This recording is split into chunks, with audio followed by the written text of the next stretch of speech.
ਸ੍ਰੀ ਅਕਾਲ ਜੀ ਸਾਰਿਆਂ ਨੂੰ ਸਵਾਗਤ ਕਰਦੀ ਹਾਂ ਮੈਂ ਤੁਹਾਡਾ ਆਪਣੇ channel math with Sumanpreet Kaur ਤੇ ਮੈਂ ਆ ਸੁਮਨਪ੍ਰੀਤ ਕੌਰ ਤੇ ਅੱਜ ਦੀ ਇਸ ਵੀਡੀਓ ਦੇ ਵਿੱਚ ਅਸੀਂ ਭਾਰਤੀ ਸੰਵਿਧਾਨ ਦੇ ਨਾਲ ਰਿਲੇਟਡ MCQ ਦੀ ਸੀਰੀਜ਼ ਸਟਾਰਟ ਕਰਨ ਜਾ ਰਹੇ ਹਾਂ। ਹਾਂਜੀ, ਜਿਵੇਂ ਕਿ ਤੁਹਾਨੂੰ ਪਤਾ ਹੈ ਕੱਲ ਅਸੀਂ ਇੰਪੋਰਟੈਂਟ ਥਿਊਰੀ ਲੈਕਚਰ ਕੀਤਾ ਸੀ ਭਾਰਤੀ ਸੰਵਿਧਾਨ ਤੇ ਅੱਜ ਅਸੀਂ MCQ ਸੀਰੀਜ਼ ਸਟਾਰਟ ਕਰਨ ਜਾ ਰਹੇ ਹਾਂ। ਜਿਹੜੇ ਵੀ student forest guard, VDO clerk, excise ਅਤੇ ਟੈਕਸ ਇੰਸਪੈਕਟਰ ਅਤੇ ਸਰਵੇਅਰ ਦੇ ਐਗਜ਼ਾਮ ਦੀ ਤਿਆਰੀ ਕਰ ਰਹੇ ਨੇ ਉਹਨਾਂ ਦੇ ਲਈ ਉਹਨਾਂ ਦੇ ਸਿਲੇਬਸ ਦੇ ਵਿੱਚ ਤੁਸੀਂ ਦੇਖ ਸਕਦੇ ਹੋ ਸਭ ਦੇ ਇਹਨਾਂ ਦੇ ਸਿਲੇਬਸ ਦੇ ਵਿੱਚ ਜੀਕੇ ਦਾ ਫਰਸਟ ਪਾਰਟ ਆ ਪੋਲੀਟੀਕਲ ਇਸ਼ੂਜ਼। ਤੁਸੀਂ ਟੈਲੀਗ੍ਰਾਮ ਚੈਨਲ ਤੇ ਵੀ ਵਿਜ਼ਿਟ ਕਰਕੇ ਆਪਣੇ ਸਿਲੇਬਸ ਦੇ ਵਿੱਚ ਜਾ ਕੇ ਚੈੱਕ ਕਰ ਸਕਦੇ ਹੋ। ਟੈਲੀਗ੍ਰਾਮ ਚੈਨਲ ਤੇ ਮੈਂ ਸਭ ਦਾ ਸਿਲੇਬਸ ਆ ਜੋ ਸੈਂਡ ਕੀਤਾ ਹੋਇਆ ਹੈ ਤੇ ਇਸ ਦੇ ਵਿੱਚੋਂ ਵੀਡੀਓ ਫੋਰੈਸਟ ਗਾਰਡ ਅਤੇ ਕਲਰਕ ਦੇ ਐਗਜ਼ਾਮ ਤੇ ਵੀਡੀਓ ਵੀ ਬਣਾ ਦਿੱਤੀ ਹੋਈ ਆ ਪੂਰੀ ਡਿਟੇਲ ਦੇ ਵਿੱਚ, ਠੀਕ ਹੈ। ਇਸ ਕਰਕੇ ਤੁਸੀਂ ਵਿਜ਼ਿਟ ਕਰਕੇ ਪਹਿਲਾਂ ਆਪਣਾ ਸਿਲੇਬਸ ਵੀ ਚੈੱਕ ਕਰ ਸਕਦੇ ਹੋ ਕਿ ਸਾਡਾ ਫਰਸਟ ਟੌਪਿਕ ਹੀ ਆ ਪੋਲੀਟੀਕਲ ਇਸ਼ੂਜ਼ ਜੀਕੇ ਦਾ ਤੇ ਤੁਹਾਡੇ ਲਈ ਭਾਰਤੀ ਸੰਵਿਧਾਨ ਬਹੁਤ ਜ਼ਿਆਦਾ ਇੰਪੋਰਟੈਂਟ ਆ। ਇਸ ਵਿੱਚ ਜੋ ਵੀ ਆਰਟੀਕਲ ਆ, ਜੋ ਵੀ ਨਵੇਂ ਲਾਅ ਐਡ ਹੋਏ ਆ ਜਾਂ ਉਹ ਸਾਰੇ ਅਸੀਂ ਇਸ ਇੰਡੀਅਨ ਕਨਸਟੀਟਿਊਸ਼ਨ ਦੀ ਸੀਰੀਜ਼ ਦੇ ਵਿੱਚ ਕੰਪਲੀਟ ਕਰਾਂਗੇ ਜੋ ਵੀ ਇੰਪੋਰਟੈਂਟ ਆ, ਠੀਕ ਹੈ। ਸੋ ਤੁਸੀਂ ਇਸ ਵੀਡੀਓ ਨੂੰ ਪੂਰੇ ਧਿਆਨ ਦੇ ਨਾਲ ਦੇਖਣਾ ਤੇ ਜੋ ਵੀ ਤੁਹਾਡੇ ਸਿਲੇਬਸ ਦੇ ਵਿੱਚ ਟੌਪਿਕ ਆ ਅਸੀਂ ਉਹ ਸਾਰੇ ਹੀ ਕਵਰ ਕਰ ਸ਼ੇਅਰ ਜ਼ਰੂਰ ਕਰਦੇ ਹਾਂ। ਕੁਐਸਚਨ ਨੰਬਰ 1, ਭਾਰਤੀ ਸੰਵਿਧਾਨ ਲਿਖਣ ਵਾਲੀ ਖਰੜਾ ਕਮੇਟੀ ਦੇ ਸਭਾਪਤੀ ਕੌਣ ਸੀ? ਹਾਂਜੀ, ਵੈਸੇ ਤਾਂ ਦੇਖੋ ਬਿਲਕੁਲ ਜਿਵੇਂ ਕਿ ਮੈਂ ਤੁਹਾਨੂੰ ਦੱਸਦੀ ਹੁੰਦੀ ਹਾਂ ਮੈਂ ਲੋ ਲੈਵਲ ਤੋਂ ਲੈ ਕੇ ਹਾਈ ਲੈਵਲ ਤੱਕ ਤਿਆਰੀ ਕਰਵਾਉਣੀ ਆ, ਠੀਕ ਹੈ। ਅੱਜ ਬਿਲਕੁਲ ਲੋ ਲੈਵਲ ਤੋਂ ਲੈ ਕੇ ਅਸੀਂ ਅੱਗੇ ਹਾਈ ਲੈਵਲ ਤੱਕ ਚੱਲਾਂਗੇ। ਜੋ ਵੀ ਇੰਪੋਰਟੈਂਟ ਆਰਟੀਕਲਸ ਐਡ ਹੋਏ ਆ ਜਾਂ ਜਿਸ ਦੇ ਵਿੱਚ ਵੀ ਕੁਝ ਵੀ ਚੇਂਜ ਹੋਇਆ ਵਾ ਇੰਡੀਅਨ ਕਨਸਟੀਟਿਊਸ਼ਨ ਦੇ ਵਿੱਚ ਉਹ ਸਾਰਾ ਅਸੀਂ ਇਸ ਵੀਡੀਓ ਦੇ ਵਿੱਚ ਜਾਂ ਇਸ ਸੀਰੀਜ਼ ਦੇ ਵਿੱਚ ਪੂਰੀ ਡਿਟੇਲ ਦੇ ਨਾਲ ਕਰਾਂਗੇ, ਠੀਕ ਹੈ। ਵੈਸੇ ਬਹੁਤ ਸਾਰੇ ਸਟੂਡੈਂਟ ਦੇ ਕਮੈਂਟ ਆਉਂਦੇ ਨੇ ਕਿ ਮੈਂ ਜੋ ਐਕਸਟਰਾ ਫੈਕਟ ਦੱਸਦੀ ਆ ਉਹ ਬਹੁਤ ਘੱਟ ਦੱਸਿਆ ਕਰਾਂ ਕਿਉਂਕਿ ਉਹਨਾਂ ਨੂੰ ਵੀਡੀਓ ਬੋਰਿੰਗ ਲੱਗਦੀ ਆ। ਬਹੁਤ ਸਾਰੇ ਇਦਾਂ ਦੇ ਵੀ ਕਮੈਂਟ ਕਰਦੇ ਨੇ ਕਿ ਸਾਡਾ ਦਿਮਾਗ ਆ ਕੋਈ ਕੰਪਿਊਟਰ ਦੀ ਮਸ਼ੀਨ ਨਹੀਂ। ਹਾਂਜੀ, ਤਾਂ ਉਹਨਾਂ ਦਾ ਵੀ ਇਸ ਪ੍ਰੋਬਲਮ ਨੂੰ ਧਿਆਨ ਦੇ ਵਿੱਚ ਰੱਖਦੇ ਹੋਏ ਅਸੀਂ ਵੀਡੀਓ ਨੂੰ ਤਿਆਰ ਕੀਤਾ ਹੈ ਤੇ ਅੱਜ ਮੈਂ ਜੋ ਇਹ ਲੈਕਚਰ ਕਰਨ ਜਾ ਰਹੀ ਹਾਂ ਜਾਂ ਜੋ ਤੁਹਾਡੇ MCQ ਕਰਵਾ ਰਹੀ ਹਾਂ ਤੁਹਾਨੂੰ ਇਸ ਦੇ ਵਿੱਚ ਕੀ ਆ ਕਿ ਬਹੁਤ ਘੱਟ ਤੁਹਾਨੂੰ ਨਾਲ ਡਿਟੇਲ ਦੱਸੀ ਜਾਵੇਗੀ ਕਿਉਂਕਿ ਇਹ ਥਿਊਰੀ ਲੈਕਚਰ ਹੈ ਜੋ ਮੈਂ ਆਲਰੇਡੀ ਬਣਾ ਚੁੱਕੀ ਹਾਂ। ਤੁਸੀਂ ਉਹਦੇ ਵਿੱਚ ਜਾ ਕੇ ਡਿਟੇਲ ਵਿੱਚ ਕਰ ਸਕਦੇ ਹੋ ਜਾਂ ਫਿਰ ਜੋ ਵੀ ਚੈਨਲ ਤੇ ਪੁਰਾਣੀਆਂ ਵੀਡੀਓਜ਼ ਪਈਆਂ ਨੇ ਉਹ ਬਹੁਤ ਜ਼ਿਆਦਾ ਡਿਟੇਲ ਦੇ ਵਿੱਚ ਆ। ਤੁਸੀਂ ਹੁਣ ਤੱਕ ਦੇਖੀਆਂ ਵੀ ਹੋਣਗੀਆਂ ਜਿਹੜੇ ਸਟੂਡੈਂਟਸ ਸਟਾਰਟਿੰਗ ਤੋਂ ਹੀ ਮੇਰੇ ਨਾਲ ਜੁੜੇ ਹੋਏ ਆ ਤੇ ਤੁਸੀਂ ਦੇਖ ਸਕਦੇ ਹੋ ਉਹ ਵੀ ਵੀਡੀਓਜ਼ ਨੂੰ ਜ਼ਰੂਰ ਕਿਉਂਕਿ ਉਸ ਦੇ ਵਿੱਚ ਬਹੁਤ ਜ਼ਿਆਦਾ ਡਿਟੇਲ ਆ। ਇਹਨਾਂ ਦੇ ਵਿੱਚ ਵੀ ਜਿੱਥੇ ਲੋੜ ਪਵੇਗੀ ਲੋੜ ਅਨੁਸਾਰ ਮੈਂ ਤੁਹਾਨੂੰ ਸਭ ਕੁਝ ਦੱਸਾਂਗੀ। ਵੈਸੇ ਤਾਂ ਲੋੜ ਪਵੇਗੀ ਨਹੀਂ ਕਿਉਂਕਿ ਕੁਐਸਚਨ ਹੀ ਮੈਂ ਉਸ ਤਰ੍ਹਾਂ ਐਡ ਕਰ ਦਿੱਤੇ ਨੇ, ਬਿਲਕੁਲ ਇੱਕ ਲੇਅਰ ਦੇ ਵਿੱਚ ਐਡ ਕਰ ਦਿੱਤੇ ਨੇ, ਠੀਕ ਹੈ। Low level to high level ਤੱਕ ਕਿ ਸਾਨੂੰ ਕੁਝ ਇੰਪੋਰਟੈਂਟ ਨਾਲ ਦੱਸਣ ਦੀ ਲੋੜ ਵੀ ਨਾ ਪਵੇ ਕਿਉਂਕਿ ਉਸੇ ਤਰ੍ਹਾਂ ਦੇ ਕੁਐਸਚਨਸ ਐਡ ਕਰ ਦਿੱਤੇ ਨੇ ਜੋ ਤੁਹਾਡੇ ਲਈ ਇੰਪੋਰਟੈਂਟ ਆ। ਸੋ ਇਸ ਵੀਡੀਓ ਨੂੰ ਪੂਰੀ ਤਾਂ ਹਾਂਜੀ ਅਸੀਂ ਕੁਐਸਚਨ ਕੀ ਕਰ ਰਹੇ ਸੀ, ਭਾਰਤੀ ਸੰਵਿਧਾਨ ਲਿਖਣ ਵਾਲੀ ਖਰੜਾ ਕਮੇਟੀ ਦਾ ਸਭਾਪਤੀ ਕੌਣ ਸੀ? ਹਾਂਜੀ, ਭਾਰਤੀ ਸੰਵਿਧਾਨ ਲਿਖਣ ਵਾਲੀ ਖਰੜਾ ਕਮੇਟੀ ਦੇ ਸਭਾਪਤੀ ਸੀ ਡਾਕਟਰ BR ਅੰਬੇਡਕਰ। ਜਿਵੇਂ ਕਿ ਤੁਹਾਨੂੰ ਪਤਾ ਹੈ ਭਾਰਤੀ ਸੰਵਿਧਾਨ ਕਿਹਨਾਂ ਨੇ ਲਿਖਿਆ ਸੀ? ਡਾਕਟਰ BR ਅੰਬੇਡਕਰ ਨੇ। ਤੇ ਡਾਕਟਰ BR ਅੰਬੇਡਕਰ ਭਾਰਤ ਦੇ ਪਹਿਲੇ ਕਿਹੜੇ ਅਹੁਦੇ ਤੇ ਸੀ? ਇਹ ਤੁਸੀਂ ਕਮੈਂਟ ਬਾਕਸ ਦੇ ਵਿੱਚ ਲਿਖੋ। ਇਸ ਤੋਂ ਇਲਾਵਾ ਤੁਹਾਨੂੰ ਕੁਐਸਚਨ ਆ ਸਕਦਾ ਕਿ ਭਾਰਤੀ ਸੰਵਿਧਾਨ ਸਭਾ ਦੇ ਜਨਕ ਕਿਸ ਨੂੰ ਕਿਹਾ ਜਾਂਦਾ ਹੈ? ਤਾਂ ਰਾਈਟ ਆਨਸਰ ਹੋਵੇਗਾ ਡਾਕਟਰ BR ਅੰਬੇਡਕਰ। ਇਹ ਕੁਐਸਚਨ ਆ ਚੁੱਕਿਆ ਹੈ ਇਸ ਲਈ ਮੈਂ ਤੁਹਾਨੂੰ ਦੱਸਿਆ। ਨੈਕਸਟ ਕੁਐਸਚਨ ਅਸੀਂ ਕਰਦੇ ਹਾਂ ਜੀ, ਭਾਰਤੀ ਸੰਵਿਧਾਨ ਸਭਾ ਦਾ ਪ੍ਰਧਾਨ ਕੌਣ ਸੀ? ਹਾਂਜੀ, ਪਹਿਲਾਂ ਅਸੀਂ ਭਾਰਤੀ ਸੰਵਿਧਾਨ ਸਭਾ ਬਾਰੇ ਮੈਂ ਥੋੜਾ ਤੁਹਾਨੂੰ ਦੱਸ ਦੇਣਾ ਚਾਹੁੰਦੀ ਹਾਂ। ਜਿਹੜੀ ਭਾਰਤੀ ਸੰਵਿਧਾਨ ਸਭਾ ਵਾ ਇਹ ਕੈਬਨਿਟ ਮਿਸ਼ਨ ਯੋਜਨਾ ਦੇ ਤਹਿਤ ਗਠਿਤ ਕੀਤੀ ਗਈ ਸੀ। ਸਭ ਤੋਂ ਪਹਿਲਾਂ ਕੈਬਨਿਟ ਮਿਸ਼ਨ ਯੋਜਨਾ ਬਣੀ ਸੀ 1946 ਦੇ ਵਿੱਚ। ਉਸ ਤੋਂ ਬਾਅਦ ਸੰਵਿਧਾਨ ਸਭਾ ਗਠਿਤ ਕੀਤੀ ਗਈ ਸੀਗੀ ਤੇ ਸੰਵਿਧਾਨ ਸਭਾ ਦੀ ਜਿਹੜੀ ਬੈਠਕ ਹੋਈ ਸੀ ਪਹਿਲੀ ਬੈਠਕ ਉਹ ਨਵੀਂ ਦਿੱਲੀ ਦੇ ਵਿੱਚ ਹੋਈ ਸੀ, ਠੀਕ ਹੈ। ਇਹ ਤੁਸੀਂ ਯਾਦ ਰੱਖਣਾ। ਹੁਣ ਅਸੀਂ ਗੱਲ ਕਰ ਰਹੇ ਹਾਂ ਸੰਵਿਧਾਨ ਦੀ ਸਭਾ ਦੀ। ਤਾਂ ਸੰਵਿਧਾਨ ਸਭਾ ਦੀ ਜਿਹੜੀ ਪਹਿਲੀ ਬੈਠਕ ਆ ਉਹ ਕਦੋਂ ਹੋਈ ਸੀ? 1946 ਦੇ ਵਿੱਚ ਹੋਈ ਸੀ ਤੇ ਕਦੋਂ ਹੋਈ ਸੀ? 9 ਦਸੰਬਰ 1946 ਦੇ ਵਿੱਚ ਹੋਈ ਸੀ। ਦੂਜੀ ਬੈਠਕ 11 ਦਸੰਬਰ ਨੂੰ ਹੋਈ ਸੀ 1946 ਦੇ ਵਿੱਚ ਤੇ ਸੰਵਿਧਾਨ ਦੀ ਪਹਿਲੀ ਬੈਠਕ ਦੇ ਅਸਥਾਈ ਚੇਅਰਮੈਨ ਸੀਗੇ ਡਾਕਟਰ ਸਚਿਦਾਨੰਦ ਸਿਨਹਾ। ਜੇਕਰ ਤੁਹਾਨੂੰ ਕੁਐਸਚਨ ਆ ਜਾਂਦਾ ਕਿ ਸੰਵਿਧਾਨ ਸਭਾ ਦੀ ਬੈਠਕ ਦੇ ਅਸਥਾਈ ਚੇਅਰਮੈਨ ਕੌਣ ਸਨ ਤਾਂ ਉਹ ਸਨ ਡਾਕਟਰ ਸਚਿਦਾਨੰਦ ਸਿਨਹਾ। ਤੇ ਪੱਕੇ ਤੌਰ ਤੇ ਕੌਣ ਚੇਅਰਮੈਨ ਬਣੇ ਸੀ? ਸੰਵਿਧਾਨ ਸਭਾ ਦੇ ਪ੍ਰਧਾਨ ਕੌਣ ਸਨ? ਜੇਕਰ ਤੁਹਾਨੂੰ ਇਸ ਤਰ੍ਹਾਂ ਕੁਐਸਚਨ ਆ ਜਾਂਦਾ ਤਾਂ ਤੁਸੀਂ ਲਾਓਗੇ doctor Rajendra Prasad. Option number B ਇਸ ਕੁਐਸਚਨ ਦਾ ਰਾਈਟ ਆਨਸਰ ਹੈ। ਇਹ ਸਥਾਈ ਰੂਪ ਦੇ ਵਿੱਚ ਚੇਅਰਮੈਨ ਬਣੇ ਸੀਗੇ संविधान सभा दे डॉक्टर राजेंद्र प्रसाद कदों बने सी 11 दसंबर 1946 ਨੂੰ पहली बैठक ਦੇ चेयरमैन बने सी दूजी बैठक हुई सी 11 दसंबर 1946 ਨੂੰ उस टाइम स्थाई रूप ਦੇ ਵਿੱਚ ਪ੍ਰਧਾਨ ਬਣਾ ਦਿੱਤੇ ਗਏ ਸੀ डॉक्टर राजेंद्र प्रसाद ਅਤੇ ਪਹਿਲੀ ਬੈਠਕ ਹੋਈ ਸੀ 9 ਦਸੰਬਰ ਨੂੰ ਉਸ ਸਮੇਂ 9 ਦਸੰਬਰ 1946 ਦੇ ਵਿੱਚ ਅਸਥਾਈ ਚੇਅਰਮੈਨ ਸੀਗੇ ਡਾਕਟਰ ਸਚਿਦਾਨੰਦ ਸਿਨਹਾ ਇਹ ਤੁਸੀਂ ਯਾਦ ਰੱਖਣਾ ਕਿ ਇੰਪੋਰਟੈਂਟ ਹੈ ਤੁਹਾਡੇ ਲਈ ਨੈਕਸਟ ਕੁਐਸਚਨ ਅਸੀਂ ਕਰਦੇ ਹਾਂ ਜੀ संविधान सभा का खरड़ा तैयार करने वाली कमेटी के मैंबरों की गिनती कितनी सी हाँ जी संविधान सभा का खरड़ा तैयार करने वाली कमेटी के मैंबरों की गिनती सी 7 ऑप्शन नंबर ए इस क्वेश्चन का राइट आंसर है तुसी याद रखना इंपॉर्टेंट है तुहाडे लई हाँ जी नैक्सट क्वेश्चन असी करते हैं जी भारत का संविधान कदों तैयार होया हाँ जी भारत का संविधान तैयार कदों होया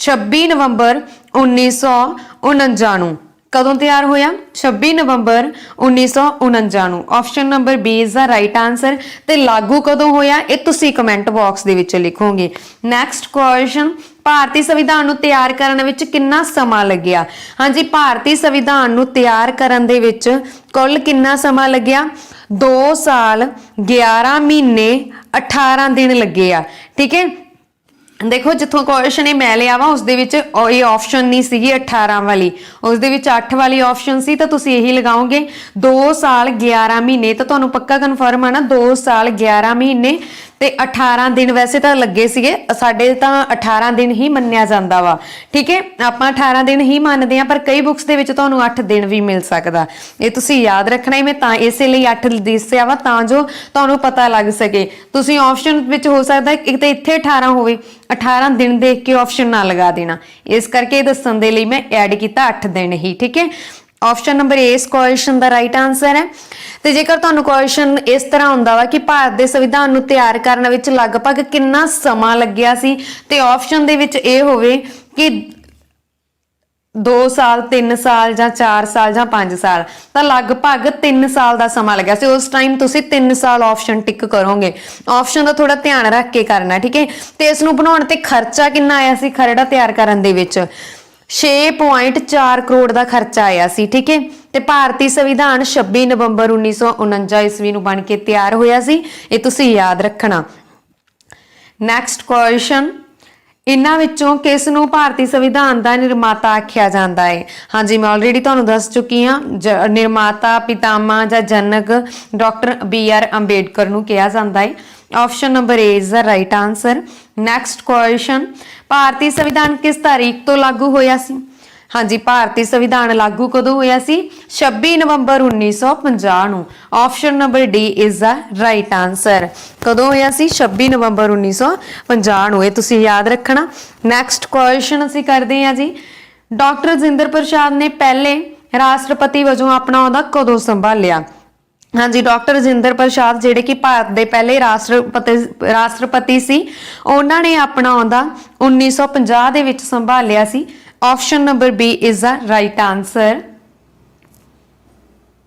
ਅਸੀਂ ਕਰਦੇ ਹਾਂ जी भारतीय संविधान की प्रस्तावना विच कितनी वार शोध की गई हाँ जी भारतीय संविधान की प्रस्तावना दे विच एक बार शोध की गई है option number A is the right answer ये तुसी याद रखना ते भारतीय संविधान की कुंजी किसनूं कहा जाता है प्रस्तावना नूं ही कहा जाता है ठीक है ये भी तुसी याद रखना बहुत ज़्यादा इंपॉर्टेंट है तुहाडे लई प्रस्तावना नाल रिलेटेड जो क्वेश्चन आ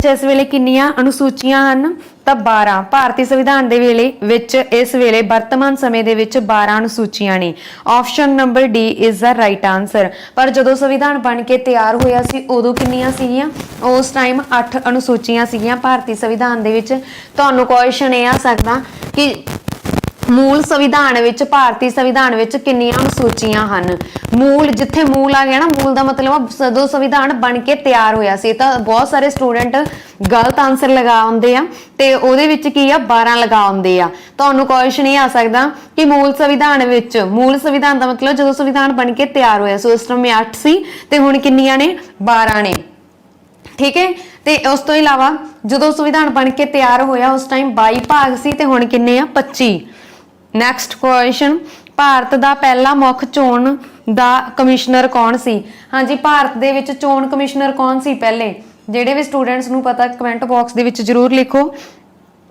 ਭਾਰਤ ਦੇ ਪਹਿਲੇ ਚੋਣ ਕਮਿਸ਼ਨਰ ਸੀਗੇ Sukumar Sen. Option number B is the right answer. ਤੇ ਜੇਕਰ ਤੁਹਾਨੂੰ ਕੁਐਸਚਨ ਇਸ ਤਰ੍ਹਾਂ ਆ ਜਾਏ ਕਿ ਚੋਣ ਕਮਿਸ਼ਨ ਦੀ ਜਾਣਕਾਰੀ ਭਾਰਤੀ ਸੰਵਿਧਾਨ ਦੇ ਕਿਹੜੇ ਭਾਗ ਵਿੱਚ ਮਿਲਦੀ ਆ, ਤਾਂ ਚੋਣ ਕਮਿਸ਼ਨ ਦੀ ਜਾਣਕਾਰੀ ਭਾਰਤੀ ਸੰਵਿਧਾਨ ਦੇ ਭਾਗ 15 ਦੇ ਵਿੱਚ ਮਿਲਦੀ ਆ। ਠੀਕ ਹੈ। ਇਸ ਤੋਂ ਇਲਾਵਾ ਜੇਕਰ ਆਰਟੀਕਲ ਪੁੱਛਿਆ ਜਾਵੇ ਤਾਂ ਚੋਣ ਕਮਿਸ਼ਨ ਸੰਬੰਧੀ ਤੁਹਾਡਾ ਆਨਸਰ ਹੋਵੇਗਾ ਆਰਟੀਕਲ 324 ਤੋਂ 329 ਤੱਕ ਚੋਣ ਕਮਿਸ਼ਨ ਨਾਲ ਸੰਬੰਧਿਤ ਆ। ਭਾਗ 1 ਦੇ ਵਿੱਚ ਕਿਹਦੀ ਜਾਣਕਾਰੀ ਮਿਲਦੀ ਆ? ਦੇਸ਼ ਦੀ ਜਾਣਕਾਰੀ, ਮਤਲਬ ਰਾਜ ਅਤੇ ਕੇਂਦਰ ਸ਼ਾਸਿਤ ਪ੍ਰਦੇਸ਼ਾਂ ਦੀ ਜਾਣਕਾਰੀ। ਭਾਗ 2 ਦੇ ਵਿੱਚ ਭਾਰਤ ਦੀ ਨਾਗਰਿਕਤਾ ਦੀ ਜਾਣਕਾਰੀ। ਭਾਗ 4 ਦੇ ਵਿੱਚ ਰਾਜ ਦੇ ਨੀਤੀ ਨਿਰਦੇਸ਼ਕਾਂ ਦੀ ਜਾਣਕਾਰੀ। ਠੀਕ ਹੈ, ਤੁਸੀਂ ਯਾਦ ਰੱਖਣਾ ਇੰਪੋਰਟੈਂਟ ਆ। ਨੈਕਸਟ ਕੁਐਸਚਨ ਅਸੀਂ ਕਰਦੇ ਹਾਂ ਜੀ। ਹਾਂਜੀ, ਅਸੀਂ ਇੱਥੇ ਚੋਣ ਕਮਿਸ਼ਨ ਦੀ ਗੱਲ ਕੀਤੀ ਹੈ। ਠੀਕ ਹੈ, ਭਾਰਤ ਦਾ ਪਹਿਲਾ ਮੁੱਖ ਚੋਣ ਕਮਿਸ਼ਨਰ ਦੀ ਗੱਲ ਕੀਤੀ ਹੈ, ਜਿਹੜਾ ਮੈਂ ਤੁਹਾਨੂੰ ਦੱਸ ਚੁੱਕੀ ਹਾਂ। ਤੇ ਤੁਹਾਨੂੰ ਚੋਣ ਕਮਿਸ਼ਨਰ ਦੇ ਨਾਲ ਰਿਲੇਟਡ ਕੁਐਸਚਨ ਇਹ ਆ ਸਕਦਾ, ਇਹ ਆਇਆ ਹੋਇਆ ਐਗਜ਼ਾਮ ਦੇ ਵਿੱਚ, ਇਸ ਲਈ ਦੱਸ ਰਹੀ ਹਾਂ। ਭਾਰਤ ਵਿੱਚ ਚੋਣ ਕਮਿਸ਼ਨ ਦੀ ਸਥਾਪਨਾ ਕਦੋਂ ਕੀਤੀ ਗਈ ਸੀ? ਭਾਰਤ ਵਿੱਚ ਚੋਣ ਕਮਿਸ਼ਨ ਦੀ ਸਥਾਪਨਾ 25 ਜਨਵਰੀ 1951 ਦੇ ਵਿੱਚ ਕੀਤੀ ਗਈ ਸੀ। ਤੇ ਭਾਰਤ ਵਿੱਚ ਪਹਿਲੀ ਵਾਰ ਚੋਣਾਂ ਹੋਈਆਂ ਕਦੋਂ ਸੀ? 1951 ਤੋਂ 1952 ਦੇ ਵਿੱਚ ਹੋਈਆਂ ਸੀ। ਠੀਕ ਹੈ, ਇਹ ਤੁਸੀਂ ਯਾਦ ਰੱਖਣਾ ਚੋਣ ਕਮਿਸ਼ਨਰ ਦੇ ਨਾਲ ਰਿਲੇਟਡ। ਤੇ ਭਾਰਤ ਦੇ ਮੁੱਖ ਚੋਣ ਕਮਿਸ਼ਨਰ ਦਾ ਕਾਰਜਕਾਲ ਕਿੰਨਾ ਹੁੰਦਾ ਵਾ? 6 ਸਾਲ ਦਾ ਹੁੰਦਾ ਵਾ, ਜਾਂ 65 ਸਾਲ ਦੀ ਉਮਰ ਤੱਕ ਹੋ ਸਕਦਾ ਵਾ। ਠੀਕ ਹੈ, ਤੇ ਮੁੱਖ ਚੋਣ ਕਮਿਸ਼ਨਰ ਦੀ ਸਹੁੰ ਬਾਰੇ ਕਿਹੜੀ ਭਾਰਤੀ ਸੰਵਿਧਾਨ ਦੀ ਅਨੁਸੂਚੀ ਵਿੱਚ ਜਾਣਕਾਰੀ ਮਿਲਦੀ ਆ? ਅਨੁਸੂਚੀ 3 ਦੇ ਵਿੱਚ ਜਾਣਕਾਰੀ ਮਿਲਦੀ ਆ ਮੁੱਖ ਚੋਣ ਕਮਿਸ਼ਨਰ ਦੀ ਸਹੁੰ ਬਾਰੇ। ਠੀਕ ਹੈ, ਤੁਸੀਂ ਯਾਦ ਰੱਖਣਾ। ਹਾਂਜੀ, ਨੈਕਸਟ ਕੁਐਸਚਨ ਅਸੀਂ ਕਰਦੇ ਹਾਂ ਜੀ। ਰਾਜ ਸਭਾ ਦਾ ਪਹਿਲਾ ਸਭਾਪਤੀ ਕੌਣ ਸੀ? ਹਾਂਜੀ, ਰਾਜ ਸਭਾ ਦੇ ਪਹਿਲੇ ਸਭਾਪਤੀ ਸੀ doctor S Radhakrishnan. Option number B is the right answer. ਹੁਣ ਅਸੀਂ ਗੱਲ ਕਰ ਰਹੇ ਹਾਂ ਰਾਜ ਸਭਾ ਦੀ। ਤਾਂ ਰਾਜ ਸਭਾ ਦੇ ਨਾਲ ਰਿਲੇਟਡ ਤੁਹਾਨੂੰ ਕੁਐਸਚਨ ਆ ਸਕਦਾ ਕਿ ਰਾਜ ਸਭਾ ਦਾ ਕਾਰਜਕਾਲ ਕਿਸ ਤਰ੍ਹਾਂ ਦਾ ਹੁੰਦਾ ਹੈ? ਰਾਜ ਸਭਾ ਦਾ ਕਾਰਜਕਾਲ ਸਥਾਈ ਹੁੰਦਾ ਹੈ। ਠੀਕ ਹੈ, ਰਾਜ ਸਭਾ ਦੇ ਮੈਂਬਰਾਂ ਦਾ ਕਾਰਜਕਾਲ ਕਿੰਨਾ ਹੁੰਦਾ ਵਾ? 6 ਸਾਲ ਦਾ ਹੁੰਦਾ ਵਾ। ਤੇ ਸੰਸਦ ਦੇ ਕਿਹੜੇ ਸਦਨ ਨੂੰ ਉੱਚਾ ਸਦਨ ਕਿਹਾ ਜਾਂਦਾ ਹੈ? ਰਾਜ ਸਭਾ ਦੇ ਸਦਨ ਨੂੰ ਉੱਚਾ ਸਦਨ ਕਿਹਾ ਜਾਂਦਾ। ਨੀਵਾਂ ਸਦਨ ਲੋਕ ਸਭਾ ਦੇ ਸਦਨ ਨੂੰ ਕਿਹਾ ਜਾਂਦਾ। ਇਹ ਤੁਸੀਂ ਯਾਦ ਰੱਖਣਾ। ਠੀਕ ਹੈ, ਹਾਂਜੀ, ਨੈਕਸਟ ਕੁਐਸਚਨ ਅਸੀਂ ਕਰਦੇ ਹਾਂ ਜੀ। ਇਹਨਾਂ ਵਿੱਚੋਂ ਕਿਹੜਾ ਰਾਸ਼ਟਰਪਤੀ ਲੋਕ ਸਭਾ ਦਾ ਸਪੀਕਰ ਵੀ ਰਿਹਾ ਹੈ? ਹਾਂਜੀ, ਹੁਣ ਅਸੀਂ ਗੱਲ ਕਰ ਰਹੇ ਹਾਂ ਲੋਕ ਸਭਾ ਦੇ ਸਪੀਕਰ ਦੀ। ਤਾਂ ਉਹ ਕਿਹੜਾ ਰਾਸ਼ਟਰਪਤੀ ਹੈ ਜਿਹੜਾ ਲੋਕ ਸਭਾ ਦਾ ਸਪੀਕਰ ਰਿਹਾ ਵਾ? Neelam Sanjiva Reddy. Option number A is the right answer. ਤੇ ਲੋਕ ਸਭਾ ਦੇ ਮੈਂਬਰਾਂ ਦਾ ਕਾਰਜਕਾਲ ਕਿੰਨਾ ਹੁੰਦਾ? 5 ਸਾਲ ਦਾ ਹੁੰਦਾ। ਤੇ ਸੰਸਦ ਦੇ ਲੋਕ ਸਭਾ ਦੇ ਸਦਨ ਨੂੰ ਨੀਵਾਂ ਸਦਨ ਕਿਹਾ ਜਾਂਦਾ ਹੈ। ਠੀਕ ਹੈ, ਇਹ ਤੁਸੀਂ ਯਾਦ ਰੱਖਣਾ। ਤੇ ਲੋਕ ਸਭਾ ਦੇ ਸਪੀਕਰ ਦੀ ਨਿਯੁਕਤੀ ਕੌਣ ਕਰਦਾ ਵਾ? ਲੋਕ ਸਭਾ ਦੇ ਮੈਂਬਰ ਕਰਦੇ ਆ। ਨੈਕਸਟ ਕੁਐਸਚਨ ਅਸੀਂ ਕਰਦੇ ਹਾਂ ਜੀ। ਭਾਰਤੀ ਸੰਸਦ ਦੀਆਂ 2 ਬੈਠਕਾਂ ਵਿੱਚ ਵੱਧ ਤੋਂ ਵੱਧ ਕਿੰਨੀ ਵਿੱਥ ਹੋ ਸਕਦੀ ਆ? ਹਾਂਜੀ, ਭਾਰਤੀ ਸੰਸਦ ਦੀਆਂ 2 ਬੈਠਕਾਂ ਦੇ ਵਿੱਚ ਵੱਧ ਤੋਂ ਵੱਧ ਕਿੰਨੀ ਵਿੱਥ ਹੋ ਸਕਦੀ ਆ? 6 ਮਹੀਨੇ ਦੀ ਹੋ ਸਕਦੀ ਆ। Option number C is the right answer. Next question ਅਸੀਂ ਕਰਦੇ ਹਾਂ ਜੀ। ਭਾਰਤ ਦਾ ਸਭ ਤੋਂ ਛੋਟੀ ਉਮਰ ਵਾਲਾ ਰਾਸ਼ਟਰਪਤੀ ਕਿਹੜਾ ਸੀ?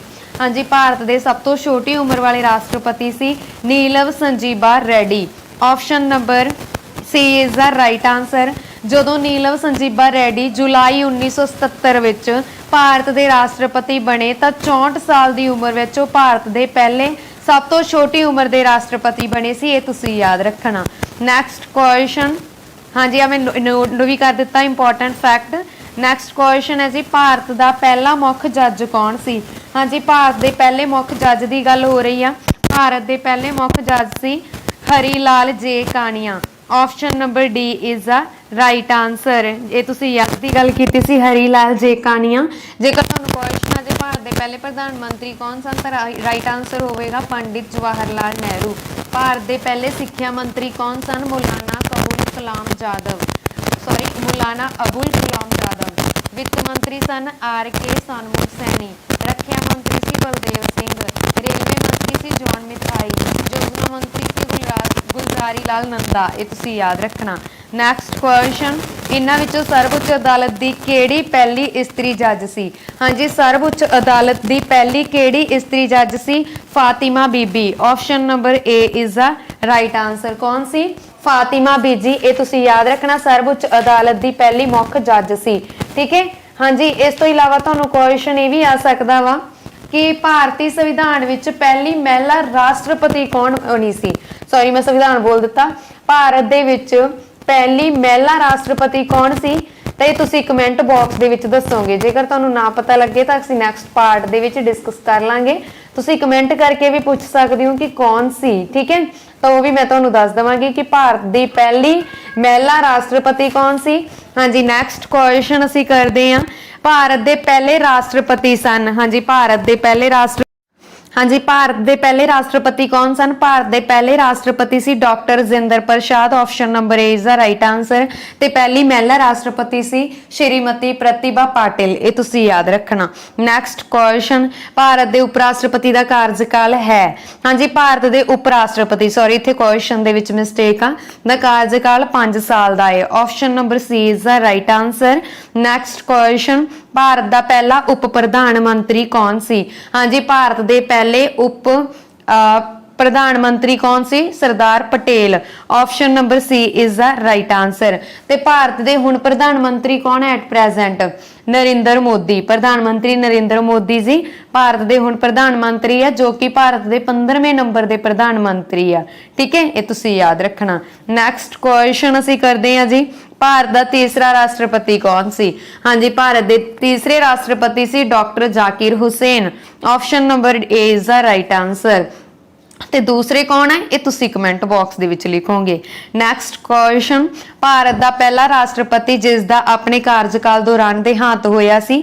ਹਾਂਜੀ, ਭਾਰਤ ਦੇ ਉਹ ਪਹਿਲੇ ਰਾਸ਼ਟਰਪਤੀ ਕੌਣ ਆ ਜਿਨ੍ਹਾਂ ਦਾ ਆਪਣੇ ਕਾਰਜਕਾਲ ਸਮੇਂ ਦੇਹਾਂਤ ਹੋ ਗਿਆ ਸੀਗਾ? ਤੇ ਇਸ ਕੁਐਸਚਨ ਦਾ ਰਾਈਟ ਆਨਸਰ ਹੈ ਆਪਸ਼ਨ ਨੰਬਰ ਸੀ ਡਾਕਟਰ ਜ਼ਾਕਿਰ ਹੁਸੈਨ। ਤੇ ਇਹਨਾਂ ਦੇ ਵਿੱਚੋਂ ਤੁਹਾਨੂੰ ਕੁਐਸਚਨ ਆ ਸਕਦਾ ਕਿ ਭਾਰਤ ਦੇ ਕਿਹੜੇ ਪ੍ਰਧਾਨ ਮੰਤਰੀ ਨਿਯੁਕਤੀ ਦੇ ਸਮੇਂ ਕਿਸੇ ਵੀ ਸਦਨ ਦੇ ਮੈਂਬਰ ਨਹੀਂ ਸਨ? Very important question. ਤਾਂ ਪੀਵੀ ਨਰਸਿਮਹਾ ਰਾਵ, ਠੀਕ ਹੈ, ਤੁਸੀਂ ਯਾਦ ਰੱਖਣਾ। ਨੈਕਸਟ ਕੁਐਸਚਨ ਅਸੀਂ ਕਰਦੇ ਹਾਂ ਜੀ, ਭਾਰਤ ਦਾ ਚੌਥਾ ਰਾਸ਼ਟਰਪਤੀ ਕੌਣ ਸੀ? ਹਾਂਜੀ, ਭਾਰਤ ਦੇ ਚੌਥੇ ਰਾਸ਼ਟਰਪਤੀ ਸੀ V V Giri. Option number D is the right answer. Next question, ਇਹਨਾਂ ਵਿੱਚੋਂ ਕਿਹੜਾ ਰਾਸ਼ਟਰਪਤੀ ਬਿਨਾਂ ਮੁਕਾਬਲਾ ਚੁਣਿਆ ਗਿਆ ਸੀ? ਹਾਂਜੀ, ਬਿਨਾਂ ਮੁਕਾਬਲੇ ਕਿਹੜਾ ਰਾਸ਼ਟਰਪਤੀ ਚੁਣਿਆ ਗਿਆ ਸੀ? Neelam Sanjiva Reddy. Option number D is the right answer. Next question, ਇਹਨਾਂ ਵਿੱਚੋਂ ਕਿਹੜਾ ਮੁੱਖ ਜੱਜ ਕੁਝ ਸਮੇਂ ਲਈ ਭਾਰਤ ਦਾ ਕਾਰਜਕਾਰੀ ਰਾਸ਼ਟਰਪਤੀ ਵੀ ਰਿਹਾ ਹੈ? ਹਾਂਜੀ, ਇਹਨਾਂ ਦੇ ਵਿੱਚੋਂ ਕਿਹੜਾ ਮੁੱਖ ਜੱਜ ਆ ਜਿਹੜਾ ਕੁਝ ਸਮੇਂ ਦੇ ਲਈ ਭਾਰਤ ਦਾ ਕਾਰਜਕਾਰੀ ਰਾਸ਼ਟਰਪਤੀ ਵੀ ਰਿਹਾ? ਐਮ ਹਦਾਇਤੁੱਲਾ। ਆਪਸ਼ਨ ਨੰਬਰ ਸੀ ਇਸ ਕੁਐਸਚਨ ਦਾ ਰਾਈਟ ਆਨਸਰ ਹੈ। ਨੈਕਸਟ ਕੁਐਸਚਨ, ਸੰਵਿਧਾਨ ਸਭਾ ਦੀ ਪਹਿਲੀ ਬੈਠਕ ਕਿੱਥੇ ਹੋਈ ਸੀ? ਹਾਂਜੀ, ਵੈਰੀ ਇੰਪੋਰਟੈਂਟ ਕੁਐਸਚਨ ਤੇ ਮੈਂ ਆਲਰੇਡੀ ਤੁਹਾਨੂੰ ਦੱਸ ਚੁੱਕੀ ਹਾਂ। ਸੰਵਿਧਾਨ ਸਭਾ ਦੀ ਪਹਿਲੀ ਬੈਠਕ ਨਵੀਂ ਦਿੱਲੀ ਦੇ ਵਿੱਚ ਹੋਈ ਸੀ। Option number D is the right answer. ਤੇ ਦਿੱਲੀ ਨੂੰ ਨਵੀਂ ਦਿੱਲੀ ਦਾ ਨਾਮ ਕਦੋਂ ਦਿੱਤਾ ਗਿਆ ਸੀ? 1927 ਦੇ ਵਿੱਚ ਦਿੱਤਾ ਗਿਆ ਸੀ। ਦਿੱਲੀ ਭਾਰਤ ਦੀ ਕੈਪੀਟਲ ਕਦੋਂ ਬਣੀ? 1931 ਦੇ ਵਿੱਚ ਬਣੀ। ਤੇ ਬਣਨ ਦੀ ਘੋਸ਼ਣਾ ਕਦੋਂ ਹੋਈ? 1911 ਦੇ ਵਿੱਚ ਹੋਈ। ਇਹ ਵੀ ਤੁਸੀਂ ਯਾਦ ਰੱਖਣਾ। ਨੈਕਸਟ ਕੁਐਸਚਨ, ਇਹਨਾਂ ਵਿੱਚੋਂ ਸੰਵਿਧਾਨ ਸਭਾ ਦਾ ਸਥਾਈ ਸਭਾਪਤੀ ਕੌਣ ਚੁਣਿਆ ਗਿਆ? ਹਾਂਜੀ, ਮੈਂ ਤੁਹਾਨੂੰ ਆਲਰੇਡੀ ਦੱਸ ਚੁੱਕੀ ਸੀ, ਸਥਾਈ ਦੀ ਗੱਲ ਹੋ ਰਹੀ ਆ, ਸਥਾਈ, ਠੀਕ ਹੈ। ਸਥਾਈ ਸਭਾਪਤੀ ਚੁਣੇ ਗਏ ਸੀਗੇ doctor Rajendra Prasad. Option number B is the right answer. ਤੇ ਜਦੋਂ ਅਸਥਾਈ ਆ ਜੇ, ਅਸਥਾਈ ਚੇਅਰਮੈਨ ਸੀਗੇ ਡਾਕਟਰ ਸਚਿਦਾਨੰਦ ਸਿਨਹਾ। ਇਹ ਤੁਸੀਂ ਯਾਦ ਰੱਖਣਾ, ਠੀਕ ਹੈ। ਨੈਕਸਟ ਕੁਐਸਚਨ, ਸੰਵਿਧਾਨ ਸਭਾ ਦੇ ਉਦਘਾਟਨੀ ਸੰਮੇਲਨ ਦੀ ਪ੍ਰਧਾਨਗੀ ਕਿਸ ਨੇ ਕੀਤੀ ਸੀ? ਹਾਂਜੀ, ਸੰਵਿਧਾਨ ਸਭਾ ਦੇ ਉਦਘਾਟਨੀ ਸੰਮੇਲਨ ਦੀ ਪ੍ਰਧਾਨਗੀ ਡਾਕਟਰ ਸਚਿਦਾਨੰਦ ਸਿਨਹਾ ਨੇ ਕੀਤੀ ਸੀ, ਜੋ ਕਿ ਸੰਵਿਧਾਨ ਸਭਾ ਦੀ ਪਹਿਲੀ ਬੈਠਕ ਜੋ ਕਿ 9 ਦਸੰਬਰ 1946 ਨੂੰ ਹੋਈ ਸੀ, ਉਸ ਦੇ ਅਸਥਾਈ ਮੈਂਬਰ ਸਨ, ਚੇਅਰਮੈਨ ਸਨ। ਆਪਸ਼ਨ ਨੰਬਰ ਇਸ ਕੁਐਸਚਨ ਦਾ ਰਾਈਟ ਆਨਸਰ ਹੈ ਡੀ, ਠੀਕ ਹੈ। ਸਪੈਲਿੰਗ ਮਿਸਟੇਕ ਆ, ਸਪੈਲਿੰਗ ਮੈਂ ਤੁਹਾਨੂੰ ਉੱਪਰ ਦਿਖਾ ਦਿੰਨੀ ਆ। ਸਪੈਲਿੰਗ ਅਸਲੀ ਆ ਵਾ ਡਾਕਟਰ ਸਚਿਦਾਨੰਦ ਸਿਨਹਾ, ਠੀਕ ਹੈ ਜੀ। ਸੌਰੀ, ਇਸ ਦੇ ਵਿੱਚ ਕੀ ਸਪੈਲਿੰਗ ਮਿਸਟੇਕ ਆ। ਨੈਕਸਟ ਕੁਐਸਚਨ, ਭਾਰਤੀ ਸੰਵਿਧਾਨ ਤਿਆਰ ਕਰਨ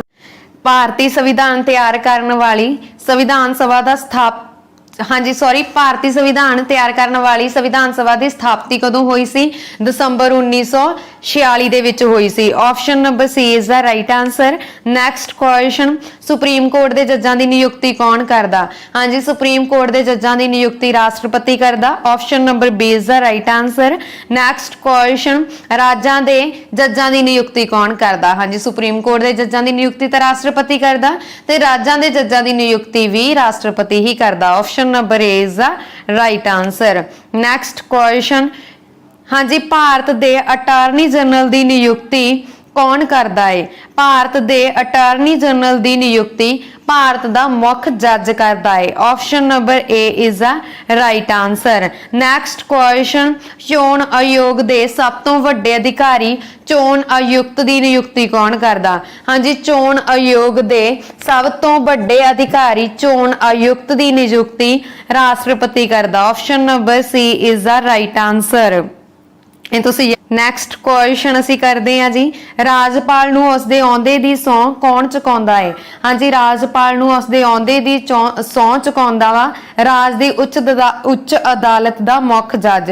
ਰਾਜਪਾਲ ਨੂੰ ਉਸਦੇ ਆਉਂਦੇ ਦੀ ਸਹੁੰ ਰਾਜ ਦੀ ਉੱਚ ਅਦਾਲਤ ਦਾ ਮੁੱਖ ਜੱਜ ਚੁਕਾਉਂਦਾ। Option number A is the right answer. Next question, ਰਾਜਪਾਲ ਦੇ ਕਾਰਜਕਾਲ ਦਾ ਸਮਾਂ।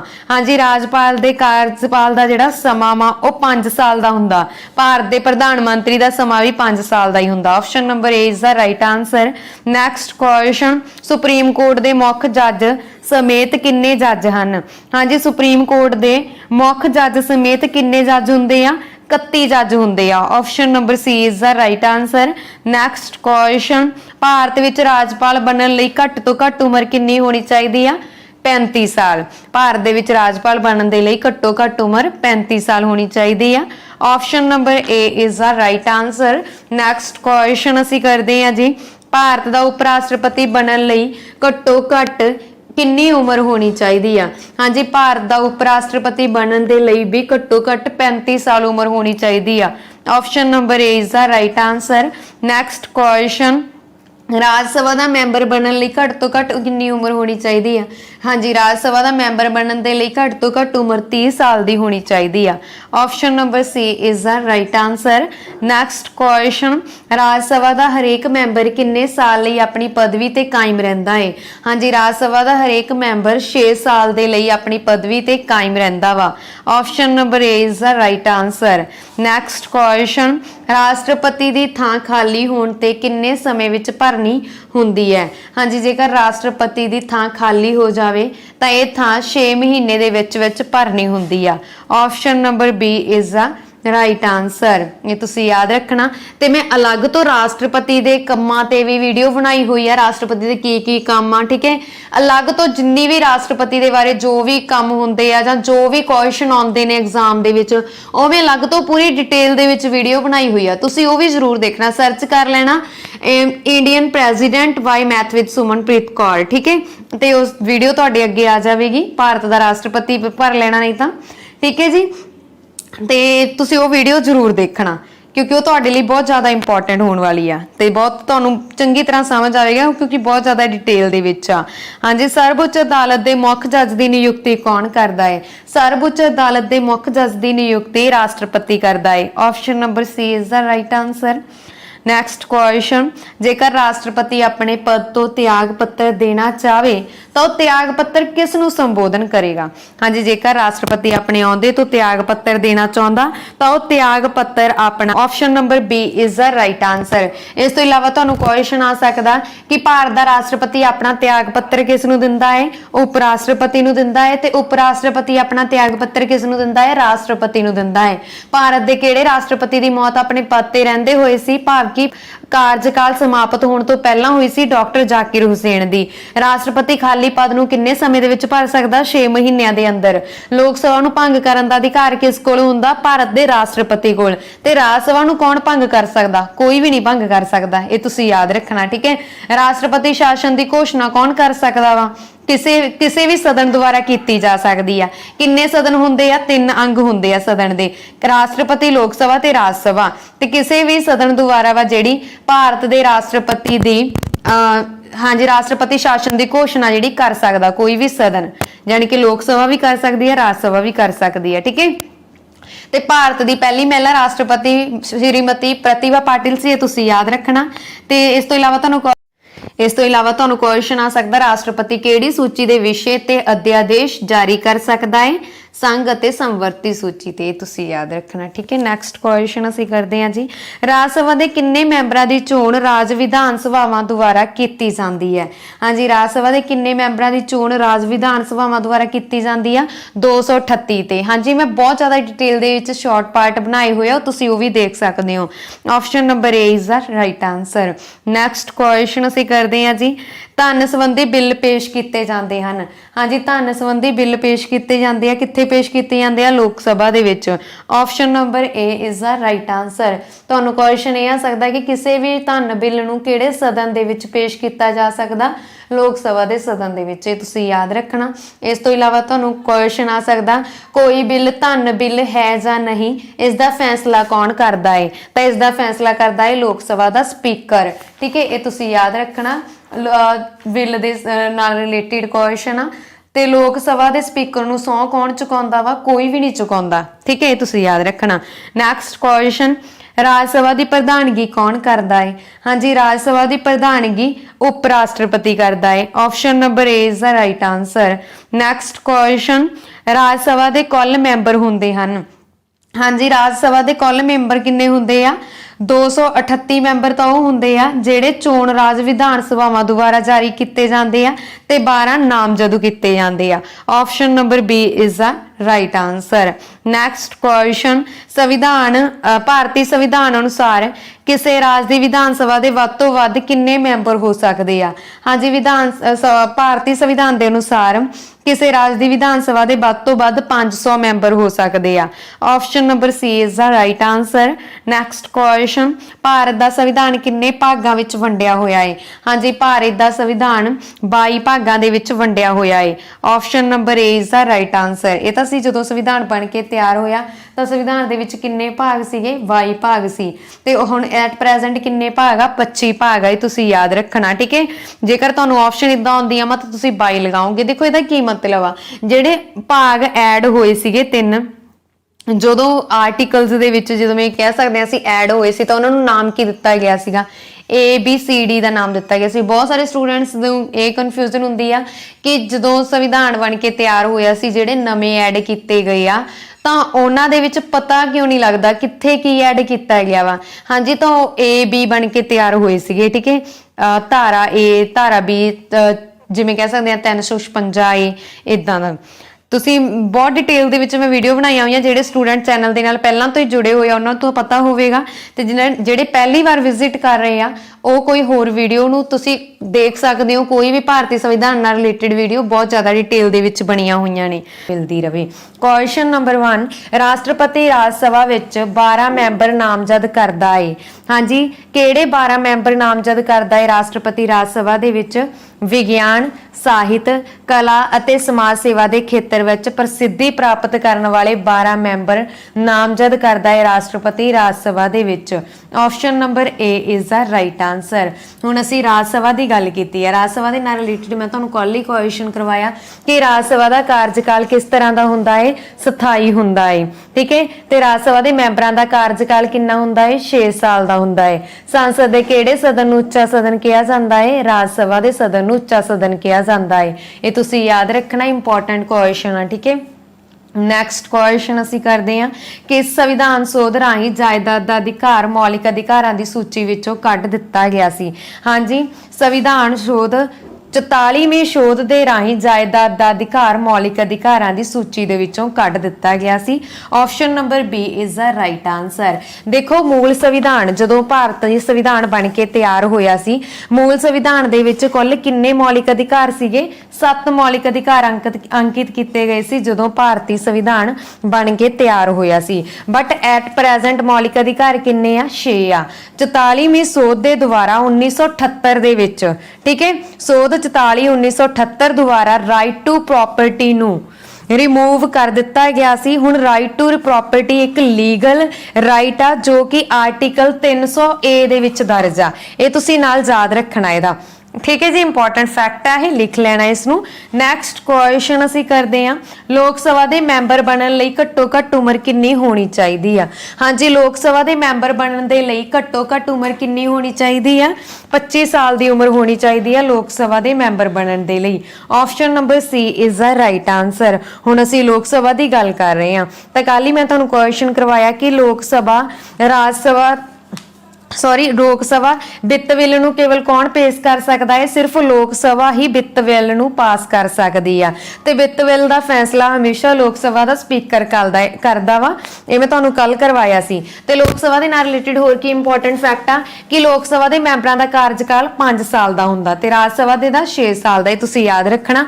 ਲੋਕ ਸਭਾ ਦੇ ਮੈਂਬਰ ਬਣਨ ਲਈ ਘੱਟੋ ਘੱਟ ਉਮਰ 25 ਸਾਲ ਦੀ ਹੋਣੀ ਚਾਹੀਦੀ ਆ ਤੇ ਰਾਜ ਸਭਾ ਦਾ ਮੈਂਬਰ ਬਣਨ ਲਈ ਘੱਟੋ ਘੱਟ ਉਮਰ 30 ਸਾਲ ਦੀ ਹੋਣੀ ਚਾਹੀਦੀ ਆ। ਇਹ ਵੀ ਤੁਸੀਂ ਯਾਦ ਰੱਖਣਾ, ठीक है जी, इंपॉर्टेंट है तुहाडे लई। नैक्सट क्वेश्चन असीं करदे हां जी, भारतीय संविधान दी किहड़ी धारा अनुसार ਭਾਰਤ ਦੇ ਕਿਸੇ ਪ੍ਰਾਂਤ ਵਿੱਚ ਰਾਸ਼ਟਰਪਤੀ ਰਾਜ ਲਾਗੂ ਕੀਤਾ ਜਾ ਸਕਦਾ ਵਾ? ਹਾਂਜੀ, ਭਾਰਤੀ ਸੰਵਿਧਾਨ ਦੀ ਉਹ ਕਿਹੜੀ ਧਾਰਾ ਵਾ ਜਿਸ ਦੇ ਅਨੁਸਾਰ ਕਿਸੇ ਪ੍ਰਾਂਤ ਦੇ ਵਿੱਚ ਰਾਸ਼ਟਰਪਤੀ ਰਾਜ ਲਾਗੂ ਕੀਤਾ ਜਾ ਸਕਦਾ ਹੈ? ਤਾਂ ਆਪਸ਼ਨ ਨੰਬਰ ਏ ਇਸ ਕੁਐਸਚਨ ਦਾ ਰਾਈਟ ਆਨਸਰ ਹੈ 356 ਧਾਰਾ ਦੇ ਅਕੋਰਡਿੰਗ ਭਾਰਤ ਦੇ ਪ੍ਰਾਂਤ ਵਿੱਚ ਕਿਸੇ ਵੀ ਪ੍ਰਾਂਤ ਦੇ ਵਿੱਚ ਕਿਸੇ ਵੀ ਰਾਜ ਦੇ ਵਿੱਚ ਰਾਸ਼ਟਰਪਤੀ ਰਾਜ ਲਾਗੂ ਕੀਤਾ ਜਾ ਸਕਦਾ। ਇਹ ਤੁਸੀਂ ਯਾਦ ਰੱਖਣਾ। ਹਾਂਜੀ, ਇਸ ਤੋਂ ਇਲਾਵਾ ਤੁਹਾਨੂੰ ਕੁਐਸਚਨ ਆ ਸਕਦਾ, ਜਦੋਂ ਕਿਸੇ ਰਾਜ ਵਿੱਚ ਰਾਸ਼ਟਰਪਤੀ ਸ਼ਾਸਨ ਲਾਗੂ ਹੁੰਦਾ ਹੈ ਤਾਂ ਉਸ ਸਮੇਂ ਵਿੱਚ ਬਜਟ ਕੌਣ ਪਾਸ ਕਰਦਾ ਹੈ? ਹਾਂਜੀ, ਜਦੋਂ ਕਿਸੇ ਰਾਸ਼ਟਰਪਤੀ ਰਾਜ ਲਾਗੂ ਹੁੰਦਾ ਕਿਸੇ ਰਾਜ ਦੇ ਵਿੱਚ ਤਾਂ ਉਸ ਸਮੇਂ ਬਜਟ ਸੰਸਦ ਪੇਸ਼ ਕਰਦੀ ਆ। ਪੰਜਾਬ ਵਿੱਚ ਕੁੱਲ ਕਿੰਨੀ ਵਾਰ ਸ਼ਾਸਨ ਲੱਗ ਚੁੱਕਿਆ ਵਾ? ਰਾਸ਼ਟਰਪਤੀ ਰਾਜ ਲੱਗ ਚੁੱਕਿਆ ਹੈ 8 ਵਾਰ। ਤੇ ਸਭ ਤੋਂ ਵੱਧ ਕਿੱਥੇ ਲੱਗਿਆ? ਉੱਤਰ ਪ੍ਰਦੇਸ਼ ਦੇ ਵਿੱਚ ਲੱਗਿਆ। ਇਹ ਤੁਸੀਂ ਯਾਦ ਰੱਖਣਾ। ਭਾਰਤ ਵਿੱਚ ਪਹਿਲੀ ਵਾਰ ਰਾਸ਼ਟਰਪਤੀ ਆਪਾਤਕਾਲ ਨੂੰ ਕਦੋਂ ਲਗਾਇਆ ਗਿਆ ਸੀ ਜਾਂ ਕਦੋਂ ਲਾਗੂ ਕੀਤਾ ਗਿਆ ਸੀ? 1962 ਦੇ ਵਿੱਚ, 26 ਅਕਤੂਬਰ 1962 ਦੇ ਵਿੱਚ। ਤੇ ਦੂਜੀ ਵਾਰ ਕਦੋਂ ਕੀਤਾ ਗਿਆ ਸੀ? ਹਾਂਜੀ, ਪਹਿਲੀ ਵਾਰ ਦੀ ਅਸੀਂ ਗੱਲ ਕਰ ਰਹੇ ਹਾਂ ਕਿ 26 ਅਕਤੂਬਰ 1962 ਦੇ ਵਿੱਚ ਕੀਤਾ ਗਿਆ, ਜਦੋਂ ਭਾਰਤ ਤੇ ਚੀਨ ਦਾ ਯੁੱਧ ਹੋਇਆ ਸੀ ਉਸ ਟਾਈਮ ਕੀਤਾ ਗਿਆ ਸੀ। ਠੀਕ ਹੈ, ਫਿਰ ਕਦੋਂ ਕੀਤਾ ਗਿਆ? 1971 ਦੇ ਵਿੱਚ ਕੀਤਾ ਗਿਆ, 3 ਦਸੰਬਰ 1971 ਨੂੰ, ਜਦੋਂ ਭਾਰਤ ਤੇ ਪਾਕਿਸਤਾਨ ਦੇ ਵਿੱਚ ਯੁੱਧ ਹੋਇਆ ਸੀ। ਉਸ ਤੋਂ ਬਾਅਦ 1975 ਵਿੱਚ ਅੰਦਰੂਨੀ ਸ਼ਾਂਤੀ ਦੇ ਕਾਰਨ ਰਾਸ਼ਟਰਪਤੀ ਆਪਾਤਕਾਲ ਦੀ ਘੋਸ਼ਣਾ ਕੀਤੀ ਗਈ ਸੀ। ਇਹ ਤੁਸੀਂ ਯਾਦ ਰੱਖਣਾ। ਤੇ ਤੀਸਰੀ ਵਾਰ ਕਦੋਂ ਕੀਤੀ ਗਈ ਸੀ? 25 ਜੂਨ 1975 ਨੂੰ ਕੀਤੀ ਗਈ। ਨੈਕਸਟ ਕੁਐਸਚਨ ਅਸੀਂ ਕਰਦੇ ਹਾਂ ਜੀ, ਲੋਕ ਸਭਾ ਦੀ ਬੈਠਕ ਬੁਲਾਉਣ ਲਈ ਘੱਟੋ ਘੱਟ ਕਿੰਨੇ ਮੈਂਬਰਾਂ ਦਾ ਕੁਓਰਮ ਹੋਣਾ ਜ਼ਰੂਰੀ ਆ? ਤੇ ਇਸ ਕੁਐਸਚਨ ਦਾ ਰਾਈਟ ਆਨਸਰ ਹੈ ਜੀ ਆਪਸ਼ਨ ਨੰਬਰ ਸੀ, ਕੁੱਲ ਮੈਂਬਰਾਂ ਦਾ 10ਵਾਂ ਹਿੱਸਾ ਹੋਣਾ ਜ਼ਰੂਰੀ ਆ। ਨੈਕਸਟ ਕੁਐਸਚਨ ਅਸੀਂ ਕਰਦੇ ਹਾਂ, ਚੋਣਾਂ ਕਰਵਾਉਣ ਦੀ ਵਿਵਸਥਾ ਕੌਣ ਕਰਦਾ ਹੈ? ਹਾਂਜੀ, ਚੋਣਾਂ ਕਰਵਾਉਣ ਦੀ ਵਿਵਸਥਾ ਚੋਣ ਆਯੋਗ ਕਰਦਾ ਹੈ। Option number C is the right answer. ਕੌਣ ਕਰਦਾ ਹੈ? ਚੋਣ ਆਯੋਗ ਕਰਦਾ ਹੈ। ਠੀਕ ਹੈ, ਇਸ ਤੋਂ ਇਲਾਵਾ ਕੱਲ ਹੀ ਮੈਂ ਤੁਹਾਨੂੰ ਕੁਐਸਚਨ ਕਰਵਾਇਆ ਕਿ ਚੋਣ ਕਮਿਸ਼ਨ ਦੀ ਜਾਣਕਾਰੀ ਭਾਰਤੀ ਸੰਵਿਧਾਨ ਦੇ ਭਾਗ 15 ਦੇ ਵਿੱਚ ਮਿਲਦੀ ਆ। ਠੀਕ ਹੈ, ਇਸ ਤੋਂ ਇਲਾਵਾ ਜੇਕਰ ਤੁਹਾਨੂੰ ਆਰਟੀਕਲ ਪੁੱਛ ਲਿਆ ਜਾਵੇ ਤਾਂ ਚੋਣ ਕਮਿਸ਼ਨ ਸੰਬੰਧੀ ਜਿਹੜਾ ਤੁਹਾਡਾ ਆਨਸਰ ਆ, ਚੋਣ ਕਮਿਸ਼ਨ ਸੰਬੰਧੀ ਆਰਟੀਕਲ ਪੁੱਛ ਲਿਆ ਜਾਵੇ ਤਾਂ ਆਰਟੀਕਲ 324 ਤੋਂ 329 ਤੱਕ ਚੋਣ ਕਮਿਸ਼ਨ ਨਾਲ ਸੰਬੰਧਿਤ ਆ। ਇਹ ਤੁਸੀਂ ਯਾਦ ਰੱਖਣਾ। ਨੈਕਸਟ ਕੁਐਸਚਨ ਅਸੀਂ ਕਰਦੇ ਹਾਂ ਜੀ, ਭਾਰਤ ਵਿੱਚ ਪਹਿਲੀਆਂ ਚੋਣਾਂ ਕਦੋਂ ਹੋਈਆਂ? ਹਾਂਜੀ, ਭਾਰਤ ਦੇ ਵਿੱਚ ਪਹਿਲੀਆਂ ਚੋਣਾਂ 1951-52 ਦੇ ਵਿੱਚ ਹੋਈਆਂ ਸੀ। ਦੇਖੋ, ਅਸਲ ਦੇ ਵਿੱਚ ਚੋਣ ਕਮਿਸ਼ਨ ਦੀ ਸਥਾਪਨਾ ਹੋਈ ਸੀ 25 ਜਨਵਰੀ 1951 ਨੂੰ।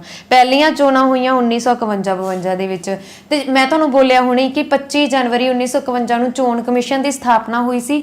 ਇਸ ਕਰਕੇ ਹਰੇਕ ਸਾਲ 25 ਜਨਵਰੀ ਨੂੰ ਰਾਸ਼ਟਰੀ ਵੋਟਰ ਦਿਵਸ ਵੀ ਮਨਾਇਆ ਜਾਂਦਾ। ਠੀਕ ਹੈ, ਕਿਉਂਕਿ 25 ਜਨਵਰੀ 1951 ਨੂੰ ਚੋਣ ਕਮਿਸ਼ਨ ਦੀ ਸਥਾਪਨਾ ਕੀਤੀ ਗਈ ਸੀ। ਨੈਕਸਟ ਕੁਐਸਚਨ ਅਸੀਂ ਕਰਦੇ ਹਾਂ, ਸੰਕਟਕਾਲੀਨ ਅਵਸਥਾ ਦੀ ਘੋਸ਼ਣਾ ਕੌਣ ਕਰ ਸਕਦਾ ਹੈ? ਹਾਂਜੀ, ਸੰਕਟਕਾਲੀਨ ਅਵਸਥਾ ਦੀ ਘੋਸ਼ਣਾ ਰਾਸ਼ਟਰਪਤੀ ਕਰ ਸਕਦਾ ਹੈ। Option number A is the right answer. Next question, ਭਾਰਤੀ ਵਿਧਾਨ ਮੰਡਲ ਦਾ ਦੂਸਰਾ ਨਾਮ ਹੈ? ਹਾਂਜੀ, ਭਾਰਤੀ ਵਿਧਾਨ ਮੰਡਲ ਦਾ ਦੂਸਰਾ ਨਾਮ ਕੀ ਆ? ਪਾਰਲੀਮੈਂਟ ਦਾ ਸੰਸਦ। Option number C is the right answer. ਸੰਸਦ ਦੇ ਕਿਹੜੇ ਸਦਨ ਨੂੰ ਉੱਪਰਲਾ ਸਦਨ ਕਿਹਾ ਜਾਂਦਾ ਵਾ ਜਾਂ ਉੱਚਾ ਸਦਨ ਕਿਹਾ ਜਾਂਦਾ ਹੈ? ਰਾਜ ਸਭਾ ਦੇ ਸੰਸਦ ਨੂੰ। ਨੀਵਾਂ ਸਦਨ ਕਿਹਨੂੰ ਕਿਹਾ ਜਾਂਦਾ ਹੈ? ਲੋਕ ਸਭਾ ਨੂੰ। ਠੀਕ ਹੈ, ਤੁਸੀਂ ਯਾਦ ਰੱਖਣਾ। ਨੈਕਸਟ ਕੁਐਸਚਨ, ਲੋਕ ਸਭਾ ਨੂੰ ਕੌਣ ਭੰਗ ਕਰ ਸਕਦਾ ਹੈ? ਹਾਂਜੀ, ਲੋਕ ਸਭਾ ਨੂੰ ਰਾਸ਼ਟਰਪਤੀ ਪ੍ਰਧਾਨ ਮੰਤਰੀ ਦੀ ਸਲਾਹ ਤੇ ਭੰਗ ਕਰ सकदा। Option number C is the right answer. Next question, संसद दे दोवें सांझे सदनां दी प्रधानगी कौन करदा है? हाँ जी, वेरी वेरी इंपॉर्टेंट क्वेश्चन। संसद दे दोवें सांझे सदनां दी प्रधानगी करदा है लोक सभा दा speaker. Option number A is the right answer. ते लोक सभा दे स्पीकर बारे मैं तुहानूं रिसेंटली हुण भी दस्सिया सी ते कल भी करवाया सी कि लोक सभा दे स्पीकर दा होर की काम हुंदा वा। हाँ जी, लोक सभा दे स्पीकर दी नियुक्ति कौन करदा? लोक सभा दे मैंबर करदे आ, ठीक है। तो लोक सभा दे स्पीकर दा होर की काम हुंदा? मैं बिल दे नाल रिलेटेड तुहानूं करवाया सी, जे स्टूडेंट नूं याद होवे। वित्त बिल दा फैसला लोक सभा दा स्पीकर करदा, ठीक है, भी तुसीं याद रखना। नैक्सट क्वेश्चन असीं करदे हां जी, मुख मंत्री दी नियुक्ति कौन करदा है? हाँ जी, मुख मंत्री दी नियुक्ति राजपाल करदा, ठीक है। इहदा बहुत सारे स्टूडेंट आंसर राष्ट्रपति लगा के आउंदे आ, ध्यान रखना राजपाल करदा। नैक्सट क्वेश्चन, राज विच मंत्री मंडल दीयां बैठकां कौन बुलाउंदा है? हाँ जी, मंत्री मंडल दीयां जिन्नियां भी बैठकां किसी राज दे विच हुंदियां ओह मुख मंत्री बुलाउंदा वा। Option number B is the right answer. Next question, भारती राष्ट्रपति संसद के दोवें सदनां नूं संबोधन करना चाहुंदा है तां संसद विच उन्हां दा स्वागत कौन करेगा? हाँ जी, जदों संसद के दोवें सदन ही इकट्ठे होणगे तां संसद दे विच उन्हां दा स्वागत करेगा speaker. Option number B is the right answer. Very very important question. Next question, राष्ट्रपति नूं आउंदे दी सौं कौन चुकाउंदा है? हाँ जी, राष्ट्रपति नूं उसदे आउंदे दी सौं कौन चुकाउंदा वा? राष्ट्रपति नूं आउंदे दी सौं चुकाउंदा वा भारत दा मुख जज। Option number A is the right answer. ते राष्ट्रपति नूं सौं तां चुकाउंदा वा, ठीक है, भारत दा मुख जज। ते राष्ट्रपति दे काम किहड़े-किहड़े आ जिहड़े भी स्टूडेंट्स नूं पता वा? चलो असीं तो गल कीती है सौं दी, ठीक है। काम तो बहुत ज़्यादा ने, जिवें कि मैं तुहानूं दस्सिया, मैं स्पैशल एक वीडियो भी बना चुकी हाँ। पर तुहानूं ये पता कि राष्ट्रपति अपना पद खाली किवें कर सकदा? एक तो मौत हो जाण ते कर सकदा, जां फिर खुद त्याग देण करके कर सकदा, जां फिर महादोष की प्रक्रिया करके कर सकदा, ठीक है। एक क्वेश्चन तुहानूं इस तरह आऊगा कि राष्ट्रपति अपना पद खाली कर सकदा है मौत हो जाण ते, खुद त्याग दे के, महादोष की प्रक्रिया नाल। तो ऑप्शन आऊगी तुहानूं उपरोक्त सारे, तुसीं उपरोक्त सारे ही लगाओगे, ठीक है। गोवे तुसीं याद रखना।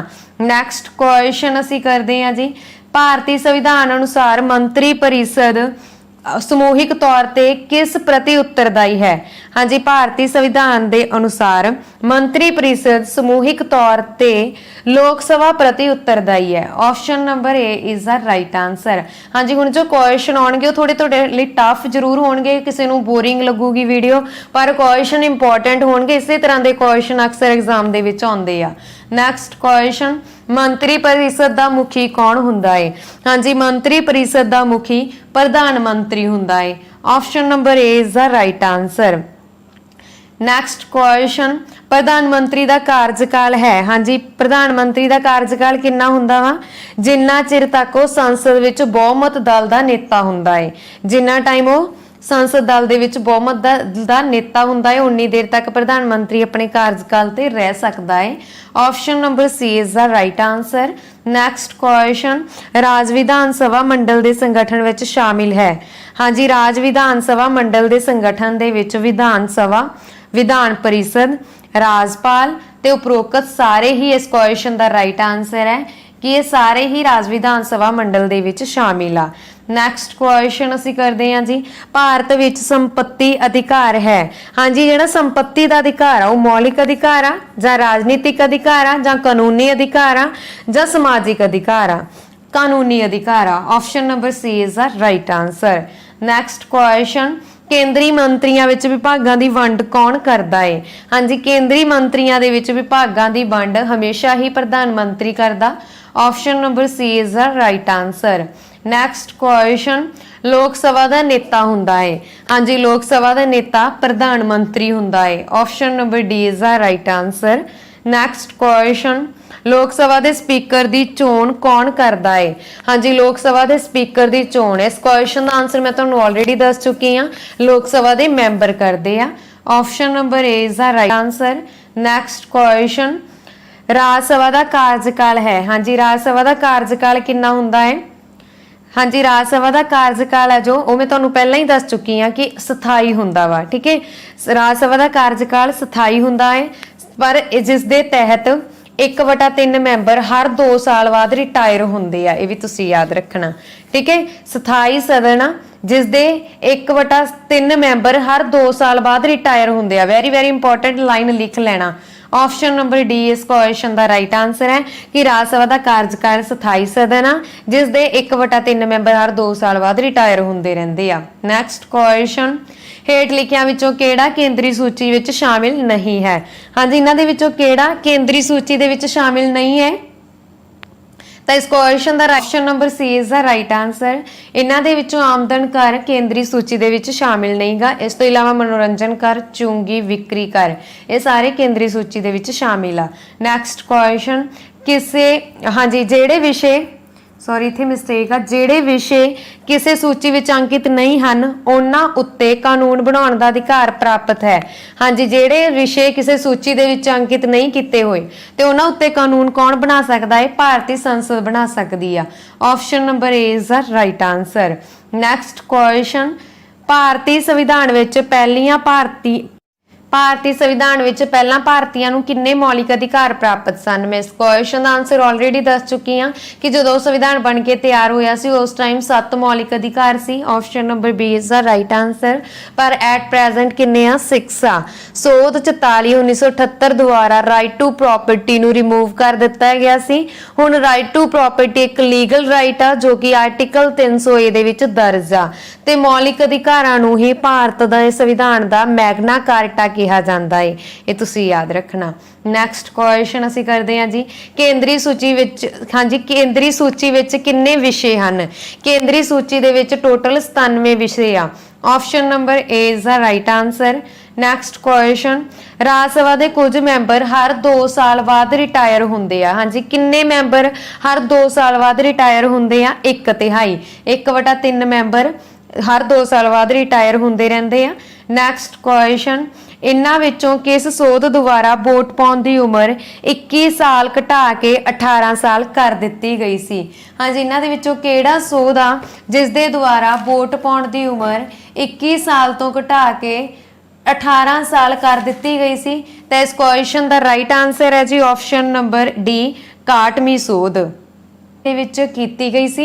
पर लागू कदों कीती गई सी? 1999 दे विच, ये भी तुसीं याद रखना। नैक्सट, इन्हां विचों किस सोध द्वारा वोट पाउण दी उमर 21 साल तो घटा के 18 साल कर दित्ती गई? हाँ जी, सोध काटमी द्वारा एक वोट पाउण दी उमर 21 साल तो घटा के 18 साल कर दित्ती गई सी। Option number D is the right answer.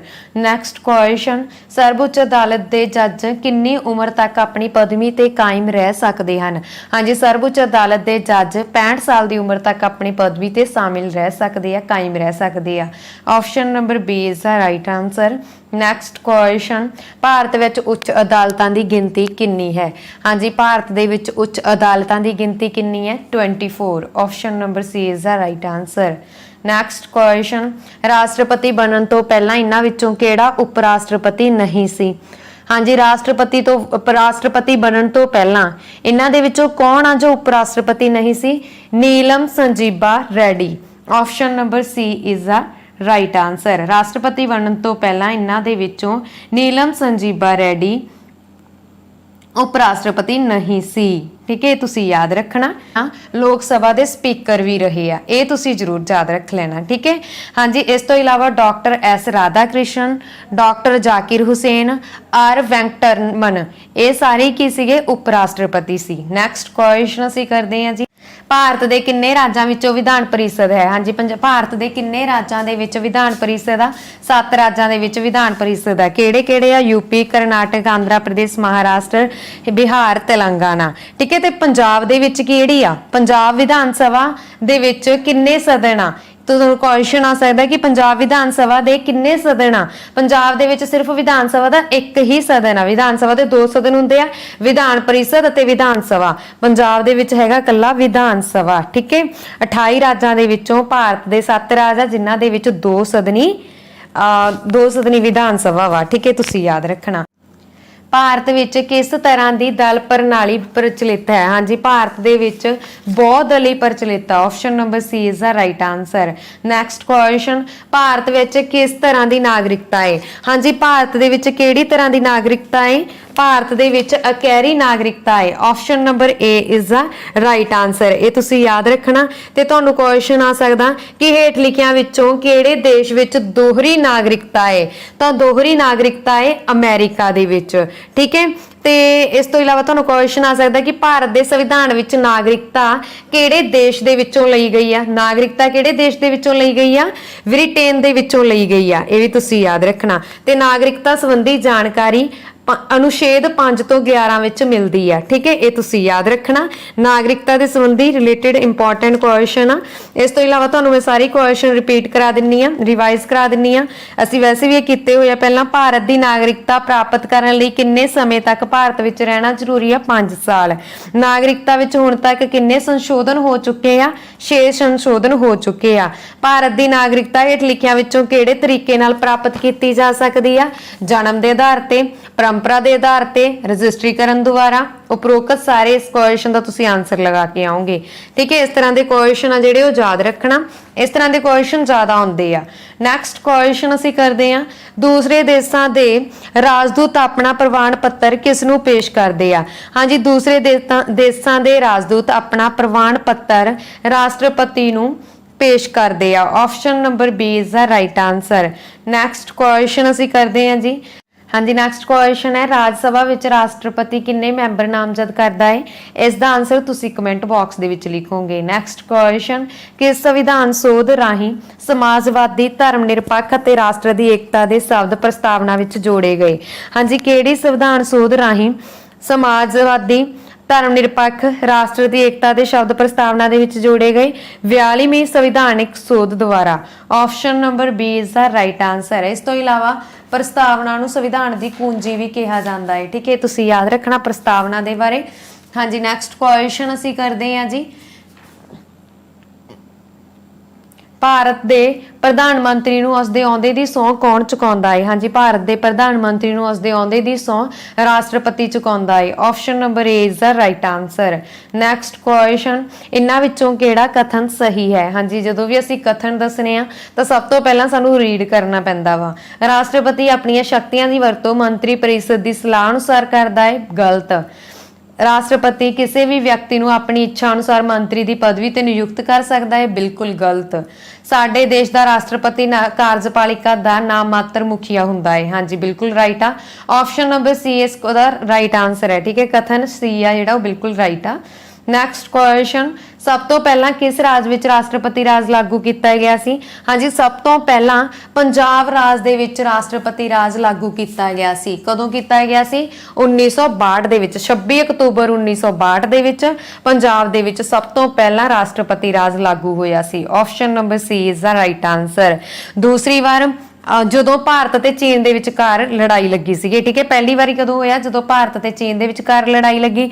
ਦੂਸਰੀ ਵਾਰੀ ਜਦੋਂ ਪਾਕਿਸਤਾਨ ਅਤੇ ਕਿਹਦੇ ਵਿੱਚ ਲੜਾਈ ਲੱਗੀ ਸੀ? ਭਾਰਤ ਦੇ ਵਿੱਚ। ਇਹ ਵੀ ਤੁਸੀਂ ਯਾਦ ਰੱਖਣਾ। ਠੀਕ ਹੈ ਜੀ।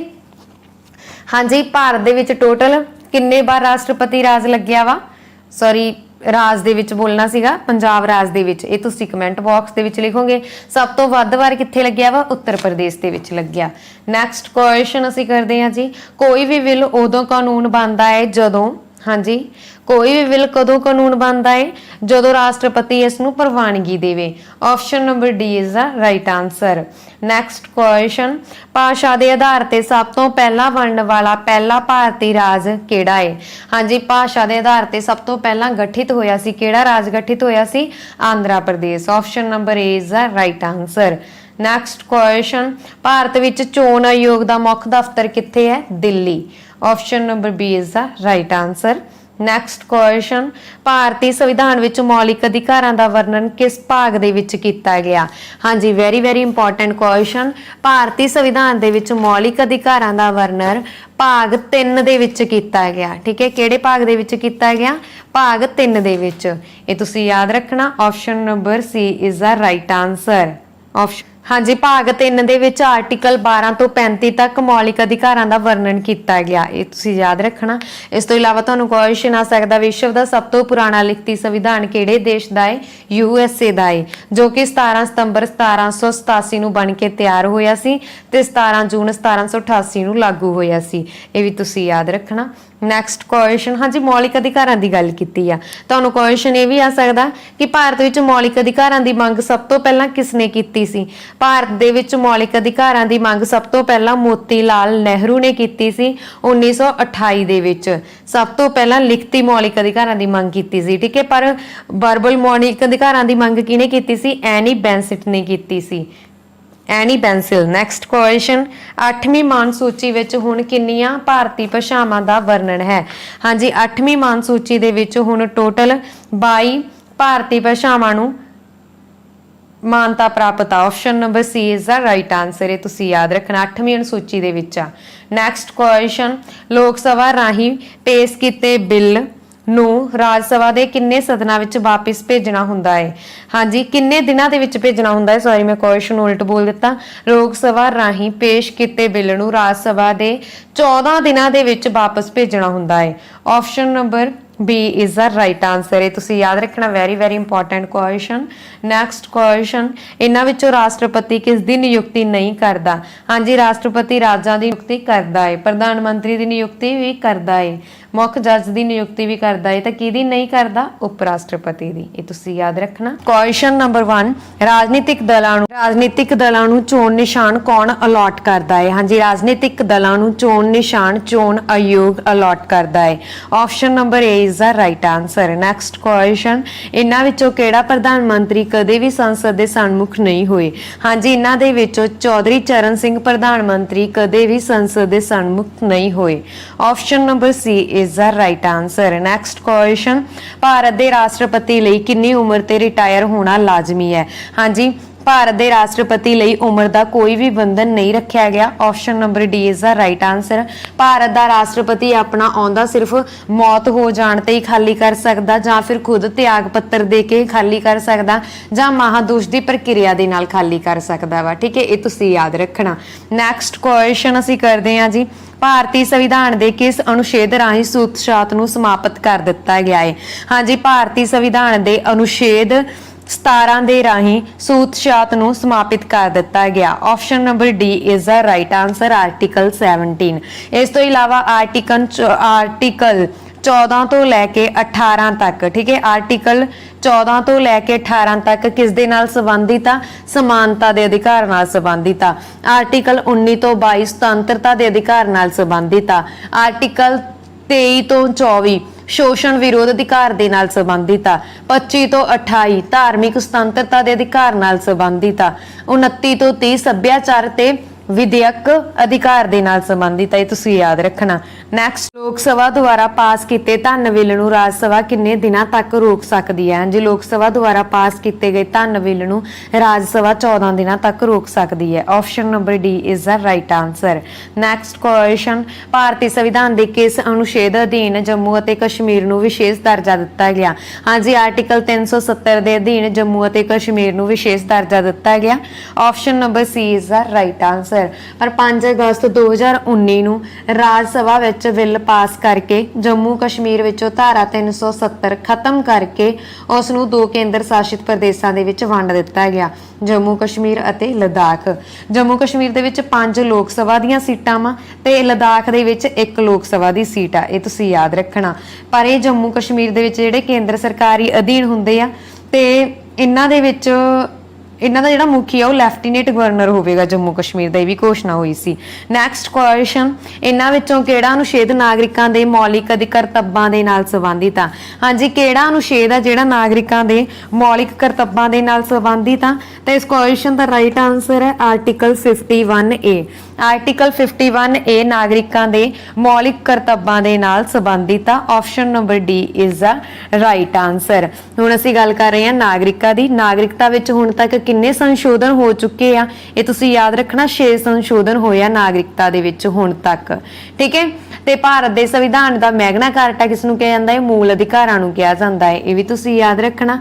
ਹਾਂਜੀ, ਜੇਕਰ ਵੀਡੀਓ ਚੰਗੀ ਲੱਗ ਰਹੀ ਹੈ ਤਾਂ ਪਲੀਜ਼ ਵੀਡੀਓ ਨੂੰ ਲਾਈਕ ਅਤੇ ਸ਼ੇਅਰ ਜ਼ਰੂਰ ਕਰ ਦੇਣਾ। ਨੈਕਸਟ ਕੁਐਸਚਨ ਅਸੀਂ ਕਰਦੇ ਹਾਂ ਜੀ, ਇਹਨਾਂ ਵਿੱਚੋਂ ਕਿਸ ਨੂੰ ਭਾਰਤੀ ਸੰਵਿਧਾਨ ਦੀ ਆਤਮਾ ਆਖਿਆ ਜਾਂਦਾ ਹੈ? ਹਾਂਜੀ, ਭਾਰਤੀ ਸੰਵਿਧਾਨ ਦੀ ਆਤਮਾ ਕਿਸ ਨੂੰ ਆਖਿਆ ਜਾਂਦਾ ਹੈ?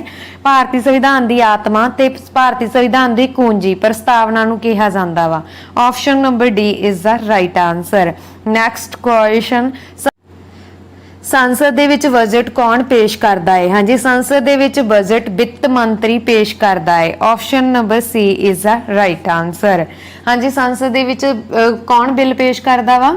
ਵਿੱਤ ਮੰਤਰੀ। ਇਹ ਤੁਸੀਂ ਯਾਦ ਰੱਖਣਾ, very very important question. Next question ਅਸੀਂ ਕਰਦੇ ਹਾਂ, ਭਾਰਤੀ ਸੰਵਿਧਾਨ ਅਨੁਸਾਰ ਰਾਜ ਦਾ ਮੁਖੀ ਕੌਣ ਹੈ?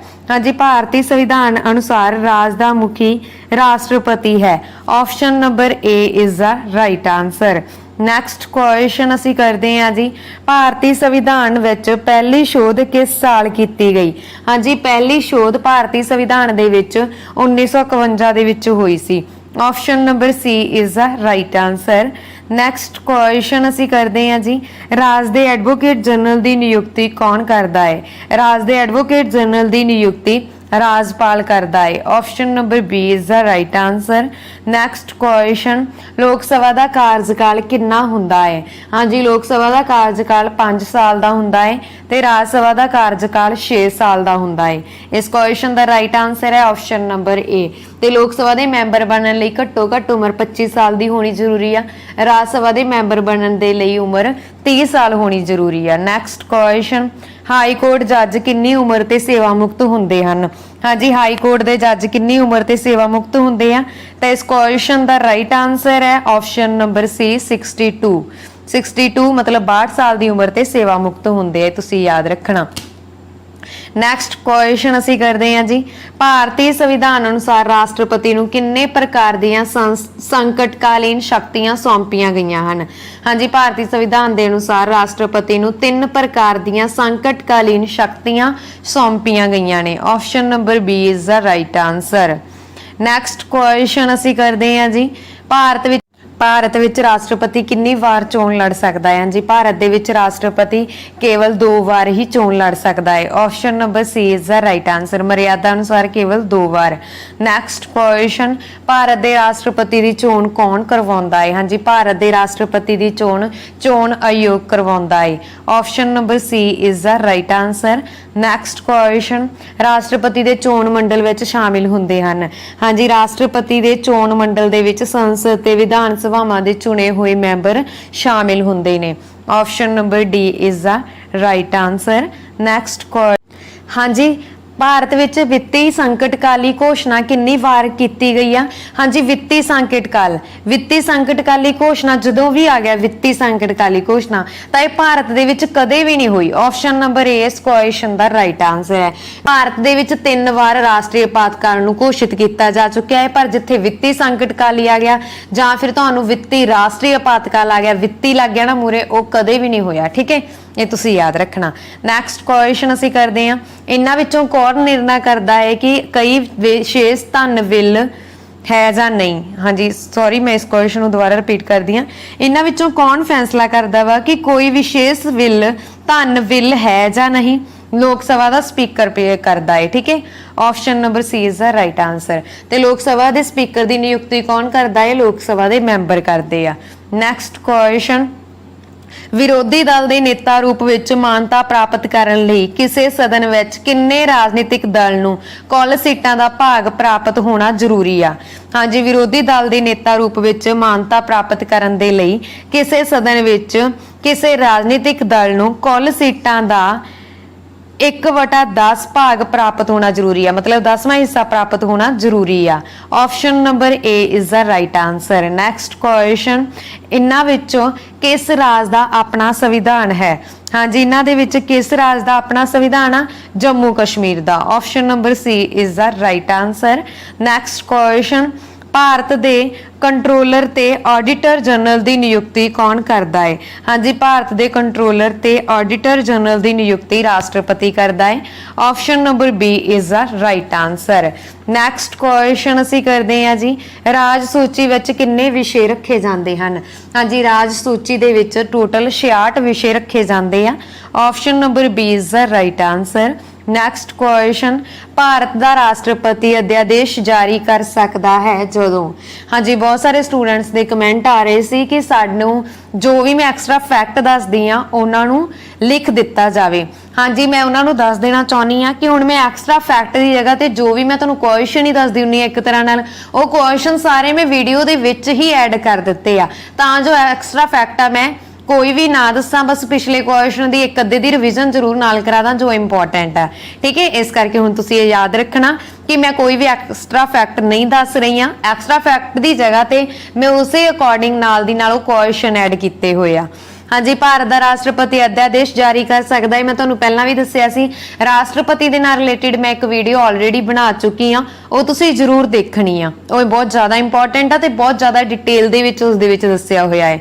ਭਾਰਤ ਦਾ ਰਾਸ਼ਟਰਪਤੀ ਅਧਿਆਦੇਸ਼ ਜਾਰੀ ਕਰ ਸਕਦਾ ਹੈ ਜਦੋਂ ਸੰਸਦ ਦਾ ਅਧਿਵੇਸ਼ਨ ਕਰਨ ਲਈ ਕਿਹਾ ਜਾਵੇ। Option number C is the right answer. Next question ਅਸੀਂ ਕਰਦੇ ਹਾਂ ਜੀ।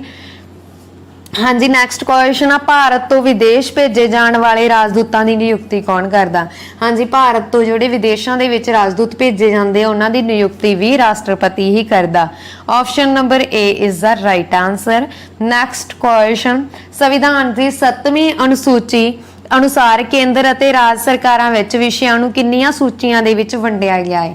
ਹਾਂਜੀ, ਸੰਵਿਧਾਨ ਦੀ 7ਵੀਂ ਅਨੁਸੂਚੀ ਦੇ ਅਨੁਸਾਰ ਕੇਂਦਰ ਅਤੇ ਰਾਜ ਸਰਕਾਰਾਂ ਵਿੱਚ ਵੰਡਿਆ ਗਿਆ ਹੈ। 3 ਸੂਚੀਆਂ ਦੇ ਵਿੱਚ ਵੰਡਿਆ ਗਿਆ ਹੈ। Option number C is the right answer. ਇਹ ਤੁਸੀਂ ਯਾਦ ਰੱਖਣਾ, ਵੈਰੀ ਇੰਪੋਰਟੈਂਟ ਕੁਐਸਚਨ।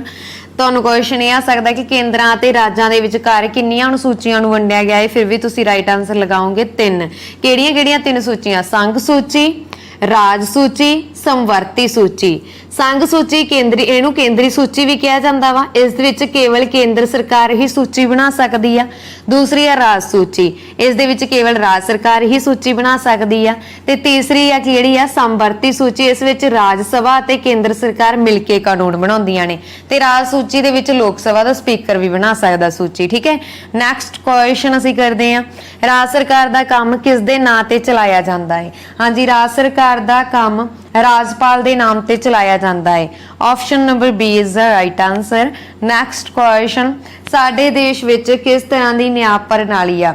ਹਾਂਜੀ, ਸਾਡੇ ਦੇਸ਼ ਦੇ ਵਿੱਚ ਮੈਂ ਤੁਹਾਨੂੰ ਕੱਲ ਵੀ ਦੱਸਿਆ ਸੀ ਕਿ ਜਿਹੜੀ ਨਾਗਰਿਕਤਾ ਪ੍ਰਣਾਲੀ ਆ ਉਹ ਕੈਰੀ ਆ। ਠੀਕ ਹੈ, ਸਾਡੇ ਦੇਸ਼ ਦੇ ਵਿੱਚ ਕੈਰੀ ਨਾਗਰਿਕਤਾ ਪ੍ਰਣਾਲੀ ਆ। Option number A is the right answer. ਤੇ ਨਾਗਰਿਕਤਾ ਸੰਬੰਧੀ ਜਾਣਕਾਰੀ ਅਸੀਂ ਕਿਹੜੇ ਦੇਸ਼ ਤੋਂ ਲਈ ਆ? ਬ੍ਰਿਟੇਨ ਤੋਂ ਲਈ ਆ, ਕਿਉਂਕਿ ਬ੍ਰਿਟੇਨ ਦੇ ਵਿੱਚ ਵੀ ਅਕੈਰੀ ਨਾਗਰਿਕਤਾ ਹੀ ਆ। ਠੀਕ ਹੈ, ਤੇ ਤੁਹਾਨੂੰ ਕੁਐਸਚਨ ਇਹ ਆ ਸਕਦਾ ਕਿ ਇਹਨਾਂ ਦੇ ਵਿੱਚੋਂ ਕਿਹੜੇ ਦੇਸ਼ ਦੇ ਵਿੱਚ ਦੋਹਰੀ ਨਾਗਰਿਕ ਪ੍ਰਣਾਲੀ ਹੈ, ਤਾਂ ਫਿਰ ਰਾਈਟ ਆਨਸਰ ਅਮਰੀਕਾ ਹੋਵੇਗਾ।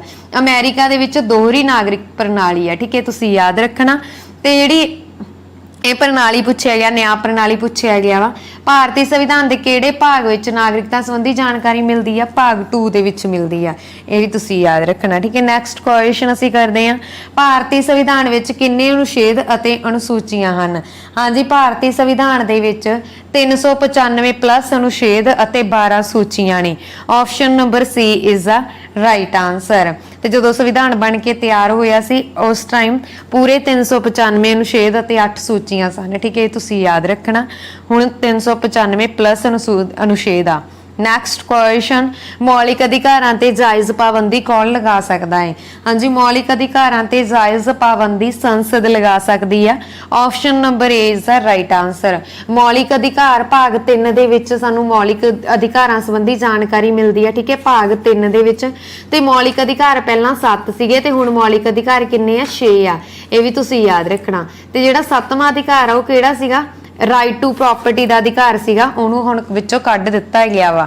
ਨੈਕਸਟ ਕੁਐਸਚਨ ਅਸੀਂ ਕਰਦੇ ਹਾਂ ਜੀ, ਕਿਸ ਸੰਵਿਧਾਨ ਸ਼ੋਧ ਰਾਹੀਂ ਸਿੱਖਿਆ ਨੂੰ ਰਾਜ ਸੂਚੀ ਤੋਂ ਸਮਵਰਤੀ ਸੂਚੀ ਵਿੱਚ ਸ਼ਾਮਿਲ ਕੀਤਾ ਗਿਆ? ਹਾਂਜੀ, 42ਵੀਂ ਸੰਵਿਧਾਨਿਕ ਸ਼ੋਧ ਰਾਹੀਂ ਸਿੱਖਿਆ ਨੂੰ ਰਾਜ ਸੂਚੀ ਤੋਂ ਸਮਵਰਤੀ ਸੂਚੀ ਦੇ ਵਿੱਚ ਸ਼ਾਮਿਲ ਕੀਤਾ ਗਿਆ। Option number B is the right answer. Next question, ਭਾਰਤੀ ਸੰਵਿਧਾਨ ਵਿੱਚ ਮੌਲਿਕ ਅਧਿਕਾਰ ਕਿਸ ਦੇਸ਼ ਤੋਂ ਲਏ ਗਏ ਆ? Very important question. ਹਾਂਜੀ, ਭਾਰਤੀ ਸੰਵਿਧਾਨ ਵਿੱਚ ਮੌਲਿਕ ਅਧਿਕਾਰ ਕਿਹੜੇ ਦੇਸ਼ ਤੋਂ ਲਏ ਗਏ ਆ? ਜਿਹੜੇ ਵੀ ਸਟੂਡੈਂਟਸ ਨੂੰ ਪਤਾ ਕਮੈਂਟ ਬਾਕਸ ਦੇ ਵਿੱਚ ਜ਼ਰੂਰ ਲਿਖਣ।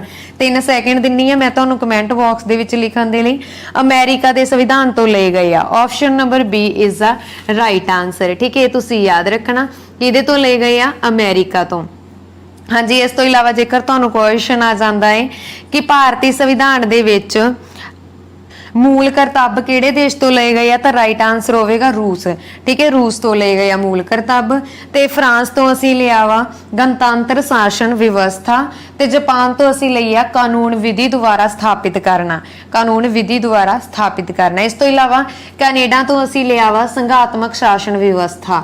ਠੀਕ ਹੈ, ਤੁਸੀਂ ਯਾਦ ਰੱਖਣਾ। ਤੇ ਕੈਨੇਡਾ ਤੋਂ ਅਸੀਂ ਹੋਰ ਵੀ ਅਡਾਪਟ ਕੀਤੇ ਆ ਵਿੱਲ ਸੁਰੱਖਿਅਤ ਰੱਖਣਾ, ਕੇਂਦਰ ਅਤੇ ਰਾਜ ਸਰਕਾਰ ਵਿੱਚ ਸੰਬੰਧ, ਰੈਜ਼ੀਡਿਊਲ ਪਾਵਰ। ਇਹ ਤੁਸੀਂ ਯਾਦ ਰੱਖਣਾ। ਨੈਕਸਟ ਕੁਐਸਚਨ, ਮੌਲਿਕ ਅਧਿਕਾਰਾਂ ਨੂੰ ਲਾਗੂ ਕਰਾਉਣ ਲਈ ਕਿਸ ਅਦਾਲਤ ਦੀ ਵਿਸ਼ੇਸ਼ ਜ਼ਿੰਮੇਵਾਰੀ ਹੁੰਦੀ ਆ? ਹਾਂਜੀ, ਮੌਲਿਕ ਅਧਿਕਾਰਾਂ ਨੂੰ ਲਾਗੂ ਕਰਵਾਉਣ ਦੇ ਲਈ ਕਿਹੜੀ ਅਦਾਲਤ ਦੀ ਵਿਸ਼ੇਸ਼ ਜ਼ਿੰਮੇਵਾਰੀ ਹੁੰਦੀ ਆ? ਸਰਵ ਉੱਚ ਅਦਾਲਤ ਦੀ। Option number A is the right answer.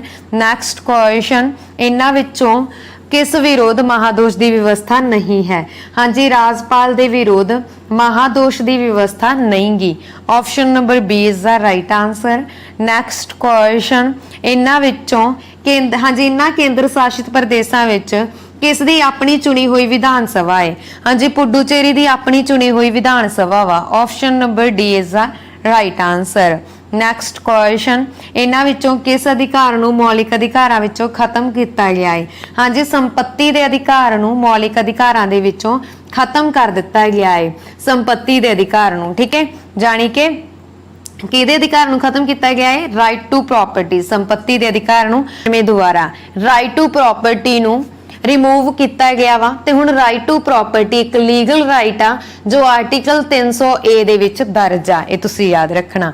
Next question, ਰਾਜ ਦੀ ਨੀਤੀ ਨਿਰਦੇਸ਼ਕ ਹਾਂਜੀ ਰਾਜ ਦੀ ਨੀਤੀ ਨਿਰਦੇਸ਼ਕ ਸਿਧਾਂਤ ਕਿਸ ਸੰਵਿਧਾਨ ਤੋਂ ਪ੍ਰੇਰਿਤ ਹੋ ਕੇ ਭਾਰਤੀ ਸੰਵਿਧਾਨ ਵਿੱਚ ਸ਼ਾਮਿਲ ਕੀਤਾ ਗਿਆ ਸੀ?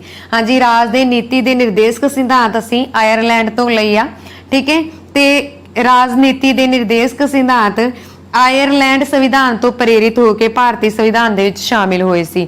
Option number C is the right answer, Ireland. ਠੀਕ ਹੈ, ਤੁਸੀਂ ਯਾਦ ਰੱਖਣਾ। ਨੈਕਸਟ ਕੁਐਸਚਨ ਅਸੀਂ ਕਰਦੇ ਹਾਂ ਜੀ, ਭਾਰਤ ਵਿੱਚ ਚੋਣ ਮੰਡਲ ਦਾ ਕਰਤੱਵ ਕੀ ਕਰਤੱਵ ਆ? ਹਾਂਜੀ, ਭਾਰਤ ਦੇ ਵਿੱਚ ਚੋਣ ਮੰਡਲ ਦਾ ਕਰਤੱਵ ਆ ਰਾਸ਼ਟਰਪਤੀ ਦੀ ਚੋਣ ਕਰਨੀ। Option number B is the right answer. Next question, Bharat ਦੇ ਰਾਸ਼ਟਰਪਤੀ ਦਾ ਕਾਰਜਕਾਲ ਕਿੰਨਾ ਹੁੰਦਾ ਹੈ? ਹਾਂਜੀ, ਭਾਰਤ ਦੇ ਰਾਸ਼ਟਰਪਤੀ ਦਾ ਕਾਰਜਕਾਲ 5 ਸਾਲ ਦਾ ਹੁੰਦਾ ਹੈ। ਆਪਸ਼ਨ ਨੰਬਰ ਬੀ ਇਸ ਕੁਐਸਚਨ ਦਾ ਰਾਈਟ ਆਨਸਰ ਹੈ। ਠੀਕ ਹੈ ਜੀ, ਇਹ ਤੁਸੀਂ ਯਾਦ ਰੱਖਣਾ। ਨੈਕਸਟ ਕੁਐਸਚਨ ਅਸੀਂ ਕਰਦੇ ਹਾਂ, ਰਾਜ ਚੋਣ ਕਮਿਸ਼ਨਰ ਦੇ ਮੁੱਖ ਚੋਣ ਕਮਿਸ਼ਨਰ ਦੀ ਨਿਯੁਕਤੀ ਕੌਣ ਕਰਦਾ ਹੈ? ਹਾਂਜੀ, ਰਾਜ ਚੋਣ ਕਮਿਸ਼ਨਰ ਮੁੱਖ ਚੋਣ ਕਮਿਸ਼ਨਰ ਦੀ ਨਿਯੁਕਤੀ ਕੌਣ ਕਰਦਾ ਹੈ?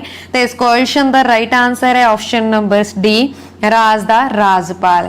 ਇਸ ਤੋਂ ਇਲਾਵਾ ਤੁਹਾਨੂੰ ਕੁਐਸਚਨ ਇਹ ਆ ਸਕਦਾ, ਚੋਣ ਕਮਿਸ਼ਨ ਦੀ ਜਾਣਕਾਰੀ ਭਾਰਤੀ ਸੰਵਿਧਾਨ ਦੇ ਕਿਹੜੇ ਭਾਗ ਵਿੱਚ ਮਿਲਦੀ ਆ? ਭਾਗ 15 ਦੇ ਵਿੱਚ ਮਿਲਦੀ ਆ। ਜੇਕਰ ਆਰਟੀਕਲ ਪੁੱਛ ਲਿਆ ਜਾਵੇ ਤਾਂ 324 ਤੋਂ 329 ਤੱਕ ਮਿਲਦੀ ਹੈ ਚੋਣ ਕਮਿਸ਼ਨ ਨਾਲ ਸੰਬੰਧਿਤ ਜਾਣਕਾਰੀ।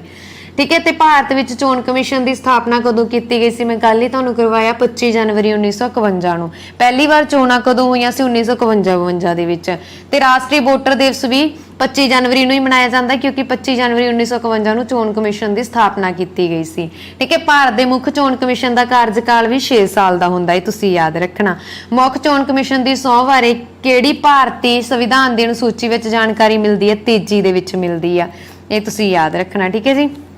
ਨੈਕਸਟ ਕੁਐਸਚਨ ਅਸੀਂ ਕਰਦੇ ਹਾਂ, ਲੋਕ ਕਲਿਆਣਕਾਰੀ ਹਾਂਜੀ ਲੋਕ ਕਲਿਆਣਕਾਰੀ ਰਾਜ ਦਾ ਸੰਕਲਪ ਭਾਰਤੀ ਸੰਵਿਧਾਨ ਦੇ ਕਿਸ ਭਾਗ ਵਿੱਚ ਮਿਲਦਾ ਹੈ?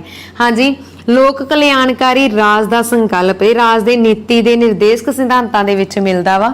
Option number D is the right answer. Next question, ਭਾਰਤੀ ਸੰਵਿਧਾਨ ਅਨੁਸਾਰ ਕੇਂਦਰੀ ਸਰਕਾਰ ਦਾ ਮੁਖੀ ਕੌਣ ਹੈ? ਹਾਂਜੀ, ਭਾਰਤੀ ਸੰਵਿਧਾਨ ਅਨੁਸਾਰ ਕੇਂਦਰ ਸਰਕਾਰ ਦਾ ਮੁਖੀ ਭਾਰਤ ਦਾ ਪ੍ਰਧਾਨ ਮੰਤਰੀ ਹੀ ਹੁੰਦਾ ਹੈ। Option number D is the right answer. Next question, ਸੰਵਿਧਾਨ ਅਨੁਸਾਰ ਮੌਲਿਕ ਕਰਤੱਵਾਂ ਦੀ ਗਿਣਤੀ ਹੈ? ਹਾਂਜੀ, ਸੰਵਿਧਾਨ ਦੇ ਅਨੁਸਾਰ ਮੌਲਿਕ ਕਰਤੱਵਾਂ ਦੀ ਗਿਣਤੀ 11 ਹੈ। Option number D is the right answer. Next question ਲੋਕ ਅਦਾਲਤਾਂ ਦੀ ਸਥਾਪਨਾ ਦਾ ਸੰਕਲਪ ਕਿਸ ਦੇ ਨਾਂ ਨਾਲ ਜੋੜਿਆ ਹੈ?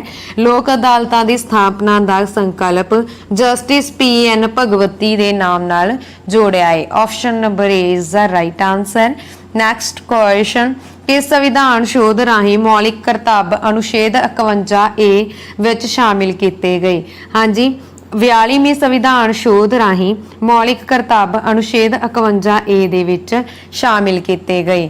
Option number C is the right answer. Next question ਆਪਣੇ ਅਹੁਦੇ ਕਾਰਨ ਉਪ ਰਾਸ਼ਟਰਪਤੀ ਕਿਸ ਸਦਨ ਦਾ ਸਭਾਪਤੀ ਹੁੰਦਾ ਹੈ? ਹਾਂਜੀ ਆਪਣੇ ਅਹੁਦੇ ਕਾਰਨ ਉਪ ਰਾਸ਼ਟਰਪਤੀ ਰਾਜ ਸਭਾ ਦਾ ਸਭਾਪਤੀ ਹੁੰਦਾ ਹੈ। Option number B is the right answer. Next question ਚੌਥ ਆਯੋਗ ਕਿਸ ਦੀ ਦੇਖ ਰੇਖ ਵਿੱਚ ਕੰਮਕਾਰ ਕਰਦਾ ਹੈ? ਹਾਂਜੀ ਚੌਥ ਆਯੋਗ ਆ ਜਿਹੜਾ ਉਹ ਕਿਹਨਾਂ ਵਿੱਚੋਂ ਕਿਸੇ ਦੀ ਵੀ ਦੇਖ ਰੇਖ ਦੇ ਨਾਲ ਕੰਮ ਨਹੀਂ ਕਰਦਾ। Option number D is the right answer. Next question ਆਪਣੇ ਕਾਰਜਕਾਲ ਤੋਂ ਪਹਿਲਾਂ ਉਪ ਰਾਸ਼ਟਰਪਤੀ ਨੂੰ ਹਟਾਉਣ ਦਾ ਅਧਿਕਾਰ ਕਿਸ ਨੂੰ ਹੈ? ਆਪਣੇ ਕਾਰਜਕਾਲ ਤੋਂ ਪਹਿਲਾਂ ਉਪ ਰਾਸ਼ਟਰਪਤੀ ਨੂੰ ਹਟਾਉਣ ਦਾ ਅਧਿਕਾਰ ਸੰਸਦ ਕੋਲ ਹੈ। Option number C is the right answer. ਜੇਕਰ ਤੁਹਾਨੂੰ ਵੀਡੀਓ ਚੰਗੀ ਲੱਗੇ ਤਾਂ ਪਲੀਜ਼ ਵੀਡੀਓ ਨੂੰ ਲਾਈਕ ਅਤੇ ਸ਼ੇਅਰ ਜ਼ਰੂਰ ਕਰ ਦੇਣਾ। ਤੇ ਬਹੁਤ ਸਾਰੇ ਸਟੂਡੈਂਟਸ ਦੇ ਕਮੈਂਟ ਆਉਂਦੇ ਆ ਕਿ ਮੈਂ ਇੰਪੋਰਟੈਂਟ ਫੈਕਟ ਜੋ ਵੀ ਐਕਸਟਰਾ ਫੈਕਟ ਦੱਸਦੇ ਉਹਨਾਂ ਨੂੰ ਵਿੱਚ ਹੀ ਐਡ ਕਰ ਦਿੰਦਾ ਵਾਂ। ਤੇ ਇਹ ਵੀ ਮੈਂ ਤੁਹਾਨੂੰ ਦੱਸ ਦਿੰਨੀ ਆ ਕਿ ਅੱਜ ਦੀ ਇਸ ਵੀਡੀਓ ਦੇ ਵਿੱਚ ਮੈਂ ਜੋ ਵੀ ਇੰਪੋਰਟੈਂਟ ਫੈਕਟ ਆ ਉਹਨਾਂ ਨੂੰ ਐਜ਼ ਅ ਕੁਐਸਚਨ ਦੇ ਤੌਰ ਤੇ ਹੀ ਵੀਡੀਓ ਦੇ ਵਿੱਚ ਐਡ ਕਰ ਦਿੱਤਾ ਹੋਇਆ ਹੈ। ਠੀਕ ਹੈ ਜੀ, ਇਸ ਕਰਕੇ ਕੋਈ ਵੀ as a fact extra fact ਆ ਜੋ ਨਹੀਂ ਦੱਸਾਂਗੀ ਮੈਂ। ਜੋ ਵੀ ਫੈਕਟ ਬਣਦੇ ਸੀ ਉਹਨਾਂ ਨੂੰ ਬਿਲਕੁਲ ਸੀਰੀਅਲ ਆਰਡਰ ਦੇ ਵਿੱਚ ਕੁਐਸਚਨ ਹਰ ਇੱਕ ਕੁਐਸਚਨ ਦੇ ਨਾਲ ਐਡ ਕੀਤਾ ਗਿਆ ਹੈ। ਹਾਂਜੀ ਤਾਂ ਜ਼ਿਆਦਾ ਟਾਈਮ ਵੇਸਟ ਨਾ ਕਰਦੇ ਹੋਏ ਅਸੀਂ ਅੱਜ ਦੀ ਇਹ ਵੀਡੀਓ ਸਟਾਰਟ ਕਰਦੇ ਹਾਂ। ਜੇਕਰ ਤੁਹਾਨੂੰ ਵੀਡੀਓ ਚੰਗੀ ਲੱਗੇ ਤਾਂ ਪਲੀਜ਼ ਵੀਡੀਓ ਨੂੰ ਲਾਈਕ ਅਤੇ ਸ਼ੇਅਰ ਜ਼ਰੂਰ ਕਰ ਦੇਣਾ। ਕੁਐਸਚਨ ਨੰਬਰ 1 ਸਾਡੇ ਮੌਲਿਕ ਅਧਿਕਾਰਾਂ ਦਾ ਰਾਖਾ ਕੌਣ ਹੈ? ਹਾਂਜੀ ਸਾਡੇ ਮੌਲਿਕ ਅਧਿਕਾਰਾਂ ਦਾ ਰਾਖਾ ਸਰਵ ਉੱਚ ਅਦਾਲਤ ਆ। Option number C is the right answer. ਦੇਖੋ ਮੌਲਿਕ ਅਧਿਕਾਰ ਭਾਗ 3 ਦੇ ਵਿੱਚ ਆਰਟੀਕਲ 12 ਤੋਂ 35 ਤੱਕ ਮੌਲਿਕ ਅਧਿਕਾਰਾਂ ਦਾ ਵਰਣਨ ਕੀਤਾ ਗਿਆ ਹੋਇਆ ਹੈ। ਠੀਕ ਹੈ, ਇਹ ਤੁਸੀਂ ਯਾਦ ਰੱਖਣਾ। ਤੇ ਮੌਲਿਕ ਅਧਿਕਾਰਾਂ ਦਾ ਵਰਣਨ ਭਾਗ 3 ਦੇ ਵਿੱਚ ਆਰਟੀਕਲ 12 ਤੋਂ 35 ਤੱਕ ਕੀਤਾ ਗਿਆ ਹੈ। ਨੈਕਸਟ ਕੁਐਸਚਨ ਅਸੀਂ ਕਰਦੇ ਹਾਂ ਜੀ ਸਮਵਰਤੀ ਸੂਚੀ ਵਿੱਚ ਕਿੰਨੇ ਵਿਸ਼ੇ ਸ਼ਾਮਿਲ ਹਨ? ਹਾਂਜੀ ਸਮਵਰਤੀ ਸੂਚੀ ਦੀ ਗੱਲ ਹੋ ਰਹੀ ਆ ਤੇ ਇਸ ਦੇ ਵਿੱਚ ਕਿੰਨੇ ਵਿਸ਼ੇ ਸ਼ਾਮਿਲ ਨੇ? ਇਸ ਦੇ ਵਿੱਚ 47 ਵਿਸ਼ੇ ਸ਼ਾਮਿਲ ਨੇ। Option number A is the right answer. ਸਮਵਰਤੀ ਸੂਚੀ ਕਿਹੜੀ ਹੁੰਦੀ ਆ? ਇਸ ਵਿੱਚ ਰਾਜ ਸਭਾ ਤੇ ਕੇਂਦਰ ਸਰਕਾਰ ਮਿਲ ਕੇ ਕਾਨੂੰਨ ਬਣਾਉਂਦੀਆਂ ਨੇ। ਠੀਕ ਹੈ, ਇਸ ਨੂੰ ਸਮਵਰਤੀ ਸੂਚੀ ਬੋਲ ਦਿੰਦੇ ਆ। ਨੈਕਸਟ ਕੁਐਸਚਨ ਅਸੀਂ ਕਰਦੇ ਹਾਂ ਜੀ ਕੇਂਦਰੀ ਮੰਤਰੀ ਪ੍ਰੀਸ਼ਦ ਕਿਸ ਪ੍ਰਤੀ ਉੱਤਰਦਾਈ ਹੈ? ਹਾਂਜੀ ਕੇਂਦਰੀ ਮੰਤਰੀ ਪ੍ਰੀਸ਼ਦ ਸੰਸਦ ਦੇ ਪ੍ਰਤੀ ਉੱਤਰਦਾਈ ਆ। Option number B is the right answer ਸੰਸਦ। ਨੈਕਸਟ ਕੁਐਸਚਨ ਵਿਧਾਨ ਪਰਿਸ਼ਦ ਦੇ ਮੈਂਬਰਾਂ ਦਾ ਕਾਰਜਕਾਲ ਕਿੰਨਾ ਹੁੰਦਾ ਹੈ? ਹਾਂਜੀ ਵਿਧਾਨ ਪਰਿਸ਼ਦ ਦੇ ਮੈਂਬਰਾਂ ਦਾ ਕਾਰਜਕਾਲ ਜਨਤਾ ਤੇ ਨਿਰਭਰ ਕਰਦਾ ਹੈ। Option number D is the right answer. ਦੇਖੋ ਇਹ ਤੁਸੀਂ ਯਾਦ ਰੱਖਣਾ ਕਿ ਪੰਜਾਬ ਵਿਧਾਨ ਸਭਾ 2 ਸਦਨ ਹੁੰਦੇ ਆ ਤੇ ਪੰਜਾਬ ਦੇ ਵਿੱਚ ਸਿਰਫ ਵਿਧਾਨ ਸਭਾ ਦਾ ਇੱਕ ਹੀ ਸਦਨ ਆ, ਉਹ ਹੈ ਪੰਜਾਬ ਵਿਧਾਨ ਸਭਾ ਦਾ ਸਦਨ। ਠੀਕ ਹੈ, ਤੇ ਵਿਧਾਨ ਪਰਿਸ਼ਦ ਨੂੰ ਪੰਜਾਬ ਦੇ ਵਿੱਚੋਂ 1970 ਦੇ ਵਿੱਚ ਖਤਮ ਕਰ ਦਿੱਤਾ ਗਿਆ ਸੀ। ਪੰਜਾਬ ਦੇ ਵਿੱਚ ਵਿਧਾਨ ਪਰਿਸ਼ਦ ਨਹੀਂ ਗੀ ਵਿਧਾਨ ਸਭਾ ਵਾ, ਇਹ ਤੁਸੀਂ ਯਾਦ ਰੱਖਣਾ। ਨੈਕਸਟ ਕੁਐਸਚਨ ਅਸੀਂ ਕਰਦੇ ਹਾਂ ਜੀ ਕਾਨੂੰਨੀ ਮਸਲਿਆਂ ਸੰਬੰਧੀ ਰਾਸ਼ਟਰਪਤੀ ਕਿਸ ਦੀ ਸਲਾਹ ਲੈਂਦਾ ਹੈ? ਹਾਂਜੀ ਕਾਨੂੰਨੀ ਮਸਲਿਆਂ ਦੇ ਸੰਬੰਧੀ ਰਾਸ਼ਟਰਪਤੀ ਸਰਵਉੱਚ ਅਦਾਲਤ ਦੀ ਸਲਾਹ ਲੈਂਦਾ ਹੈ। ਕਿਹਦੀ ਸਲਾਹ ਲੈਂਦਾ ਹੈ? ਸਰਵਉੱਚ ਅਦਾਲਤ ਦੀ। Option number D is the right answer. Next question ਇਹਨਾਂ ਵਿੱਚੋਂ ਕਿਹੜਾ ਭਾਰਤ ਸਰਕਾਰ ਦਾ ਮੁੱਖ ਕਾਨੂੰਨੀ ਅਧਿਕਾਰ ਮੰਨਿਆ ਗਿਆ ਹੈ? ਹਾਂਜੀ ਭਾਰਤ ਸਰਕਾਰ ਦਾ ਮੁੱਖ ਕਾਨੂੰਨੀ ਅਧਿਕਾਰ ਮੰਨਿਆ ਗਿਆ ਹੈ attorney general. Option number C is the right answer. ਠੀਕ ਹੈ, ਇਸ ਨੂੰ ਭਾਰਤ ਸਰਕਾਰ ਦਾ ਮੁੱਖ ਕਾਨੂੰਨੀ ਅਧਿਕਾਰ ਮੰਨਿਆ ਗਿਆ ਹੈ। ਨੈਕਸਟ ਕੁਐਸਚਨ ਅਸੀਂ ਕਰਦੇ ਹਾਂ ਜੀ ਭਾਰਤੀ ਸੰਸਦ ਵਿੱਚ ਸ਼ਾਮਿਲ ਹੈ। ਹਾਂਜੀ ਭਾਰਤੀ ਸੰਸਦ ਦੇ ਵਿੱਚ ਕੀ ਸ਼ਾਮਿਲ ਹੈ? ਇਹਨਾਂ ਦੇ ਵਿੱਚੋਂ ਭਾਰਤੀ ਸੰਸਦ ਦੇ ਵਿੱਚ ਰਾਜ ਸਭਾ, ਲੋਕ ਸਭਾ ਅਤੇ ਰਾਸ਼ਟਰਪਤੀ ਸ਼ਾਮਿਲ ਆ। Option number D is the right answer ਲੋਕ ਸਭਾ, ਰਾਜ ਸਭਾ ਤੇ ਰਾਸ਼ਟਰਪਤੀ। ਠੀਕ ਹੈ, ਇਹ ਤੁਸੀਂ ਯਾਦ ਰੱਖਣਾ। ਨੈਕਸਟ ਕੁਐਸਚਨ ਇਹਨਾਂ ਵਿੱਚੋਂ ਕੌਣ ਸਭ ਤੋਂ ਲੰਬੇ ਸਮੇਂ ਲਈ ਭਾਰਤ ਦਾ ਪ੍ਰਧਾਨ ਮੰਤਰੀ ਰਿਹਾ ਹੈ? ਹਾਂਜੀ ਇਹਨਾਂ ਦੇ ਵਿੱਚੋਂ ਕੌਣ ਸਭ ਤੋਂ ਲੰਬੇ ਸਮੇਂ ਲਈ ਭਾਰਤ ਦਾ ਪ੍ਰਧਾਨ ਮੰਤਰੀ ਰਿਹਾ? Pandit Jawahar Lal Nehru. Option number D is the right answer. Next question ਅਸੀਂ ਕਰਦੇ ਹਾਂ ਜੀ, ਮੌਲਿਕ ਅਧਿਕਾਰਾਂ ਨੂੰ ਲਾਗੂ ਕਰਨ ਲਈ ਧਾਰਾ 32A ਦੇ ਅਧੀਨ ਸੁਪਰੀਮ ਕੋਰਟ ਤੇ ਹਾਈ ਕੋਰਟ ਕਿੰਨੇ ਪ੍ਰਕਾਰ ਦੇ ਆਦੇਸ਼ ਜਾਰੀ ਕਰ ਸਕਦੇ ਆ। ਹਾਂਜੀ, ਮੌਲਿਕ ਅਧਿਕਾਰਾਂ ਨੂੰ ਲਾਗੂ ਕਰਨ ਦੇ ਲਈ ਧਾਰਾ 32A ਦੇ ਅਧੀਨ ਸੁਪਰੀਮ ਕੋਰਟ ਤੇ ਹਾਈ ਕੋਰਟ 5 ਪ੍ਰਕਾਰ ਦੇ ਆਦੇਸ਼ ਜਾਰੀ ਕਰ ਸਕਦੇ ਆ। Option number B is the right answer, 5 ਪ੍ਰਕਾਰ ਦੇ। ਇਸ ਤੋਂ ਇਲਾਵਾ ਤੁਹਾਨੂੰ ਕੁਐਸਚਨ ਇਹ ਆ ਸਕਦਾ ਕਿ ਸੰਵਿਧਾਨ ਦੁਆਰਾ ਮੌਲਿਕ ਅਧਿਕਾਰਾਂ ਨੂੰ ਲਾਗੂ ਕਰਨ ਦੀ ਸ਼ਕਤੀ ਕਿਸ ਨੂੰ ਦਿੱਤੀ ਗਈ ਆ। ਤਾਂ ਸੰਵਿਧਾਨ ਦੁਆਰਾ ਮੌਲਿਕ ਅਧਿਕਾਰਾਂ ਨੂੰ ਲਾਗੂ ਕਰਨ ਦੀ ਸ਼ਕਤੀ ਸੁਪਰੀਮ ਕੋਰਟ ਅਤੇ ਹਾਈ ਕੋਰਟ ਨੂੰ ਦਿੱਤੀ ਗਈ ਆ। ਠੀਕ ਹੈ, ਤੇ ਸੁਪਰੀਮ ਕੋਰਟ ਸੰਬੰਧੀ ਜਾਣਕਾਰੀ ਸਾਨੂੰ ਆਰਟੀਕਲ 32 ਦੇ ਵਿੱਚ ਮਿਲਦੀ ਆ ਮੌਲਿਕ ਅਧਿਕਾਰਾਂ ਨੂੰ ਲਾਗੂ ਕਰਨ ਦੇ ਲਈ। ਠੀਕ ਹੈ, ਤੇ ਹਾਈ ਕੋਰਟ ਦੇ ਵਿੱਚ ਜਿਹੜੀ ਸੰਬੰਧੀ ਜਾਣਕਾਰੀ ਆ ਉਹ ਸਾਨੂੰ ਕਿੱਥੇ ਮਿਲਦੀ ਆ, ਆਰਟੀਕਲ 226 ਦੇ ਵਿੱਚ ਮਿਲਦੀ ਹੈ, 26 ਦੇ ਦੁਆਰਾ। ਠੀਕ ਹੈ ਜੀ, ਆਰਟੀਕਲ 32 ਅਤੇ ਆਰਟੀਕਲ 226 ਦੇ ਦੁਆਰਾ ਸੁਪਰੀਮ ਕੋਰਟ ਅਤੇ ਹਾਈ ਕੋਰਟ ਮੌਲਿਕ ਅਧਿਕਾਰਾਂ ਨੂੰ ਲਾਗੂ ਕਰ ਸਕਦੇ ਆ। ਫੰਡਾਮੈਂਟਲ ਰਾਈਟਸ 5 ਤਰ੍ਹਾਂ ਦੀ ਹੁੰਦੀ ਆ, ਉਸ ਦੇ ਦੁਆਰਾ ਹੀ ਇਹ ਪ੍ਰਾਪਤ ਕੀਤੇ ਜਾਂਦੇ ਆ। ਠੀਕ ਹੈ, ਤੁਸੀਂ ਯਾਦ ਰੱਖਣਾ। ਨੈਕਸਟ ਕੁਐਸਚਨ ਅਸੀਂ ਕਰਦੇ ਹਾਂ ਜੀ, ਇਹਨਾਂ ਵਿੱਚ ਕਿਸ ਆਦੇਸ਼ ਦਾ ਸੰਬੰਧ ਨਿੱਜੀ ਸੁਤੰਤਰਤਾ ਨਾਲ ਹੈ। ਹਾਂਜੀ, ਇਹਨਾਂ ਦੇ ਵਿੱਚੋਂ ਕਿਹੜਾ ਆਦੇਸ਼ ਆ ਜਿਸ ਦਾ ਸੰਬੰਧ ਨਿੱਜੀ ਸੁਤੰਤਰਤਾ ਦੇ ਨਾਲ ਆ। ਬੰਦੀ ਪ੍ਰਤੱਖੀਕਰਨ ਦਾ ਹੁਕਮਨਾਮਾ, ਇਸ ਦਾ ਸੰਬੰਧ ਨਿੱਜੀ ਸੁਤੰਤਰਤਾ ਦੇ ਨਾਲ ਆ। Option number C is the right answer. ਤੇ ਸੁਤੰਤਰਤਾ ਦਾ ਅਧਿਕਾਰ, ਇਸ ਦੀ ਜਾਣਕਾਰੀ ਸਾਨੂੰ ਆਰਟੀਕਲ 19 ਤੋਂ ਆਰਟੀਕਲ 22 ਦੇ ਵਿੱਚ ਮਿਲਦੀ ਆ।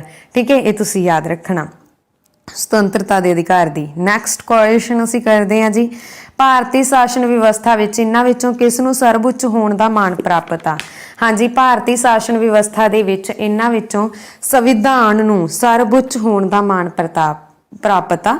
Option number C is the right answer, ਸੰਵਿਧਾਨ। ਠੀਕ ਹੈ, ਇਹ ਤੁਸੀਂ ਯਾਦ ਰੱਖਣਾ।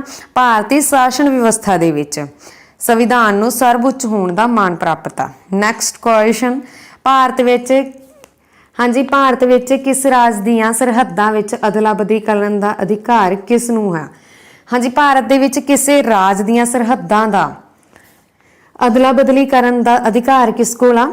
ਬਾਉਂਡਰੀਜ਼ ਨੂੰ ਕੌਣ ਅਦਲਾ ਬਦਲੀ ਕਰ ਸਕਦਾ, ਸੰਸਦ ਕਰ ਸਕਦੀ ਆ। Option number B is the right answer. ਠੀਕ ਹੈ, ਤੁਸੀਂ ਯਾਦ ਰੱਖਣਾ ਭਾਰਤ ਦੇ ਵਿੱਚ ਸੰਸਦ ਹੀ ਰਾਜ ਦੀਆਂ ਸਰਹੱਦਾਂ ਦੇ ਵਿੱਚ ਅਦਲਾ ਬਦਲੀ ਕਰ ਸਕਦੀ ਆ, ਸਿਰਫ ਸੰਸਦ ਕੋਲ ਅਧਿਕਾਰ ਆ। ਨੈਕਸਟ ਕੁਐਸਚਨ ਅਸੀਂ ਕਰਦੇ ਹਾਂ ਜੀ, ਕਿਸ ਧਾਰਾ ਅਨੁਸਾਰ ਭਾਰਤੀ ਸੰਵਿਧਾਨ ਵਿੱਚ ਸੋਧ ਕੀਤੀ ਜਾ ਸਕਦੀ ਹੈ। ਹਾਂਜੀ, ਕਿਸ ਧਾਰਾ ਅਨੁਛੇਦ ਜਾਂ ਕਿਸ ਅਨੁਛੇਦ ਵਿੱਚ ਜਾਂ ਕਿਸ ਆਰਟੀਕਲ ਦੇ ਵਿੱਚ। ਠੀਕ ਹੈ, ਸੇਮ ਹੀ ਹੁੰਦਾ ਹੈ, ਧਾਰਾ ਅਨੁਛੇਦ ਆਰਟੀਕਲ ਰਾਹੀਂ ਭਾਰਤੀ ਸੰਵਿਧਾਨ ਦੇ ਵਿੱਚ ਸੋਧ ਕੀਤੀ ਜਾ ਸਕਦੀ ਆ, ਧਾਰਾ 368 ਦੇ ਰਾਹੀਂ। Option number D is the right answer. ਧਾਰਾ 368 ਦੇ ਅਕੋਰਡਿੰਗ ਭਾਰਤੀ ਸੰਵਿਧਾਨ ਦੇ ਵਿੱਚ ਸੋਧ ਕੀਤੀ ਜਾ ਸਕਦੀ ਆ। ਨੈਕਸਟ ਕੁਐਸਚਨ ਅਸੀਂ ਕਰਦੇ ਹਾਂ ਜੀ, ਭਾਰਤੀ ਸੰਵਿਧਾਨ ਦੀ ਧਾਰਾ 356 ਦਾ ਸੰਬੰਧ ਹੈ। ਹਾਂਜੀ, ਭਾਰਤੀ ਸੰਵਿਧਾਨ ਦੇ ਵਿੱਚ ਇੱਕ ਧਾਰਾ ਵਾ 356, ਇਸ ਦਾ ਸੰਬੰਧ ਕਿਸ ਨਾਲ ਆ। ਰਾਜਾਂ ਦੇ ਵਿੱਚ ਰਾਸ਼ਟਰਪਤੀ ਰਾਜ ਲਾਗੂ ਕਰਨ ਦੇ ਨਾਲ ਆ। ਠੀਕ ਹੈ, ਕਿਸ ਨਾਲ ਆ, ਰਾਜਾਂ ਦੇ ਵਿੱਚ ਰਾਸ਼ਟਰਪਤੀ ਰਾਜ ਲਾਗੂ ਕਰਨ ਦੇ ਨਾਲ ਆ ਭਾਰਤੀ ਸੰਵਿਧਾਨ ਦੀ ਧਾਰਾ 356 ਦਾ ਸੰਬੰਧ। Option number C is the right answer. ਤੇ ਪੰਜਾਬ ਦੇ ਵਿੱਚ ਹੁਣ ਤੱਕ ਕਿੰਨੇ ਵਾਰ ਰਾਸ਼ਟਰਪਤੀ ਰਾਜ ਲੱਗ ਚੁੱਕਿਆ ਵਾ, ਇਸ ਦਾ ਆਨਸਰ ਤੁਸੀਂ ਕਮੈਂਟ ਬਾਕਸ ਦੇ ਵਿੱਚ ਦਵੋਗੇ। ਸਭ ਤੋਂ ਵੱਧ ਰਾਸ਼ਟਰਪਤੀ ਰਾਜ ਸਭ ਤੋਂ ਵੱਧ ਵਾਰ ਕਿਹੜੇ ਰਾਜ ਦੇ ਵਿੱਚ ਲੱਗਿਆ ਹੈ। ਹਾਂਜੀ, ਇਸ ਦਾ ਆਨਸਰ ਵੀ ਤੁਸੀਂ ਕਮੈਂਟ ਬਾਕਸ ਦੇ ਵਿੱਚ ਦਵੋਗੇ। ਨੈਕਸਟ ਕੁਐਸਚਨ ਅਸੀਂ ਕਰਦੇ ਹਾਂ, ਇਹਨਾਂ ਵਿੱਚੋਂ ਕਿਹੜਾ ਚੋਣ ਆਯੋਗ ਦੇ ਕਾਰਜ ਖੇਤਰ ਵਿੱਚ ਨਹੀਂ ਆਉਂਦਾ ਹੈ। ਹਾਂਜੀ, ਇਹਨਾਂ ਦੇ ਵਿੱਚੋਂ ਕਿਹੜਾ ਚੋਣ ਆਯੋਗ ਦੇ ਕਾਰਜ ਖੇਤਰ ਵਿੱਚ ਨਹੀਂ ਆਉਂਦਾ। ਪ੍ਰਧਾਨ ਮੰਤਰੀ ਦੀ ਚੋਣ ਦਾ ਪ੍ਰਬੰਧ। ਪ੍ਰਧਾਨ ਮੰਤਰੀ ਦੀ ਚੋਣ ਦਾ ਪ੍ਰਬੰਧ ਚੋਣ ਆਯੋਗ ਦੇ ਕਾਰਜ ਖੇਤਰ ਦੇ ਵਿੱਚ ਨਹੀਂ ਆਉਂਦਾ। Option number D is the right answer. Next question ਕਰਦੇ ਹਾਂ ਜੀ, ਚੋਣ ਆਯੋਗ ਦੇ ਮੈਂਬਰਾਂ ਦੀ ਨਿਯੁਕਤੀ ਰਾਸ਼ਟਰਪਤੀ ਦੁਆਰਾ ਕਿੰਨੇ ਸਾਲਾਂ ਲਈ ਕੀਤੀ ਜਾਂਦੀ ਹੈ। ਹਾਂਜੀ, ਚੋਣ ਆਯੋਗ ਦੇ ਮੈਂਬਰਾਂ ਦੀ ਨਿਯੁਕਤੀ ਰਾਸ਼ਟਰਪਤੀ ਦੁਆਰਾ 6 ਸਾਲਾਂ ਦੇ ਲਈ ਕੀਤੀ ਜਾਂਦੀ ਆ। Option number D is the right answer.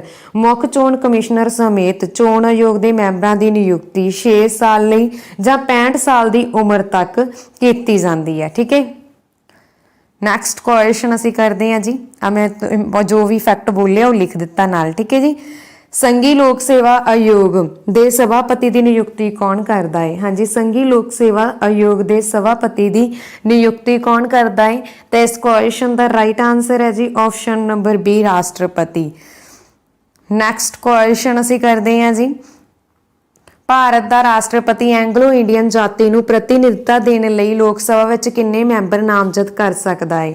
ਹਾਂਜੀ, ਭਾਰਤ ਦਾ ਰਾਸ਼ਟਰਪਤੀ ਐਂਗਲੋ ਇੰਡੀਅਨ ਜਾਤੀ ਨੂੰ ਪ੍ਰਤੀਨਿਧਤਾ ਦੇਣ ਦੇ ਲਈ ਲੋਕ ਸਭਾ ਦੇ ਵਿੱਚ 2 ਮੈਂਬਰ ਨਾਮਜ਼ਦ ਕਰ ਸਕਦਾ ਹੈ। Option number A is the right answer. Next question ਅਸੀਂ ਕਰਦੇ ਹਾਂ ਜੀ, ਰਾਜ ਲੋਕ ਸੇਵਾ ਆਯੋਗ ਦੇ ਸਭਾਪਤੀ ਦੀ ਨਿਯੁਕਤੀ ਕੌਣ ਕਰਦਾ? ਹਾਂਜੀ, ਰਾਜ ਲੋਕ ਸੇਵਾ ਆਯੋਗ ਦੇ ਸਭਾਪਤੀ ਦੀ ਨਿਯੁਕਤੀ ਰਾਜ ਦਾ ਰਾਜਪਾਲ ਕਰਦਾ। Option number A is the right answer, ਇਹ ਤੁਸੀਂ ਯਾਦ ਰੱਖਣਾ। ਨੈਕਸਟ ਕੁਐਸਚਨ ਅਸੀਂ ਕਰਦੇ ਹਾਂ ਜੀ, ਸੰਵਿਧਾਨ ਸਭਾ ਵਿੱਚ ਉਦੇਸ਼ ਪ੍ਰਸਤਾਵ ਕਿਸ ਵੱਲੋਂ ਪੇਸ਼ ਕੀਤਾ ਗਿਆ ਹੈ? ਹਾਂਜੀ, ਸੰਵਿਧਾਨ ਸਭਾ ਦੇ ਵਿੱਚ ਉਦੇਸ਼ ਪ੍ਰਸਤਾਵ ਪੰਡਿਤ ਜਵਾਹਰ ਲਾਲ ਨਹਿਰੂ ਵੱਲੋਂ ਪੇਸ਼ ਕੀਤਾ ਗਿਆ ਹੈ। Option number D is the right answer. Next question ਅਸੀਂ ਕਰਦੇ ਹਾਂ ਜੀ, ਪਿੰਡਾਂ ਵਿੱਚ ਪੰਚਾਇਤ ਦਾ ਗਠਨ ਕਰਨ ਦੀ ਵਿਵਸਥਾ ਸੰਵਿਧਾਨ ਦੇ ਕਿਸ ਭਾਗ ਵਿੱਚ ਮਿਲਦੀ ਆ? ਹਾਂਜੀ, ਪਿੰਡਾਂ ਵਿੱਚ ਪੰਚਾਇਤ ਦਾ ਗਠਨ ਕਰਨ ਦੀ ਵਿਵਸਥਾ ਸੰਵਿਧਾਨ ਦੇ ਰਾਜ ਦੇ ਨਿਰਦੇਸ਼ਕ ਸਿਧਾਂਤਾਂ ਦੇ ਵਿੱਚ ਮਿਲਦੀ ਆ। Option number B is the right answer. ਠੀਕ ਹੈ, ਇਹ ਤੁਸੀਂ ਯਾਦ ਰੱਖਣਾ। ਰਾਜ ਦੇ ਨਿਰਦੇਸ਼ਕ ਸਿਧਾਂਤਾਂ ਦੀ ਜਿਹੜੀ ਜਾਣਕਾਰੀ ਉਹ ਕਿਹੜੇ ਭਾਗ ਵਿੱਚ ਮਿਲਦੀ ਆ? ਭਾਗ 4 ਦੇ ਵਿੱਚ ਮਿਲਦੀ ਆ। ਹੋ ਸਕਦਾ ਇੱਥੇ ਤੁਹਾਨੂੰ ਆਪਸ਼ਨ ਦੇ ਵਿੱਚ ਇਸ ਤਰ੍ਹਾਂ ਨਾ ਹੋਵੇ, ਭਾਗ 1, ਭਾਗ 2, ਭਾਗ 3, ਭਾਗ 4 ਲਿਖ ਦਿੱਤਾ ਜਾਵੇ, ਤਾਂ ਭਾਗ 4 ਆਨਸਰ ਤੁਸੀਂ ਲਗਾ ਕੇ ਆਓਗੇ। ਠੀਕ ਹੈ, ਨੈਕਸਟ ਕੁਐਸਚਨ ਅਸੀਂ ਕਰਦੇ ਹਾਂ, ਪੰਚਾਇਤ ਰਾਜ ਪ੍ਰਣਾਲੀ ਨੂੰ ਲਾਗੂ ਕਰਨ ਵਾਲੇ ਭਾਰਤ ਦੇ ਪਹਿਲੇ 2 ਰਾਜ ਸਨ। ਹਾਂਜੀ, ਪੰਚਾਇਤ ਰਾਜ ਪ੍ਰਣਾਲੀ ਨੂੰ ਲਾਗੂ ਕਰਨ ਵਾਲੇ ਭਾਰਤ ਦੇ ਪਹਿਲੇ 2 ਰਾਜ ਜਿਹੜੇ ਸੀ ਉਹ ਸੀ ਰਾਜਸਥਾਨ ਅਤੇ Andhra Pradesh. Option number A is the right answer.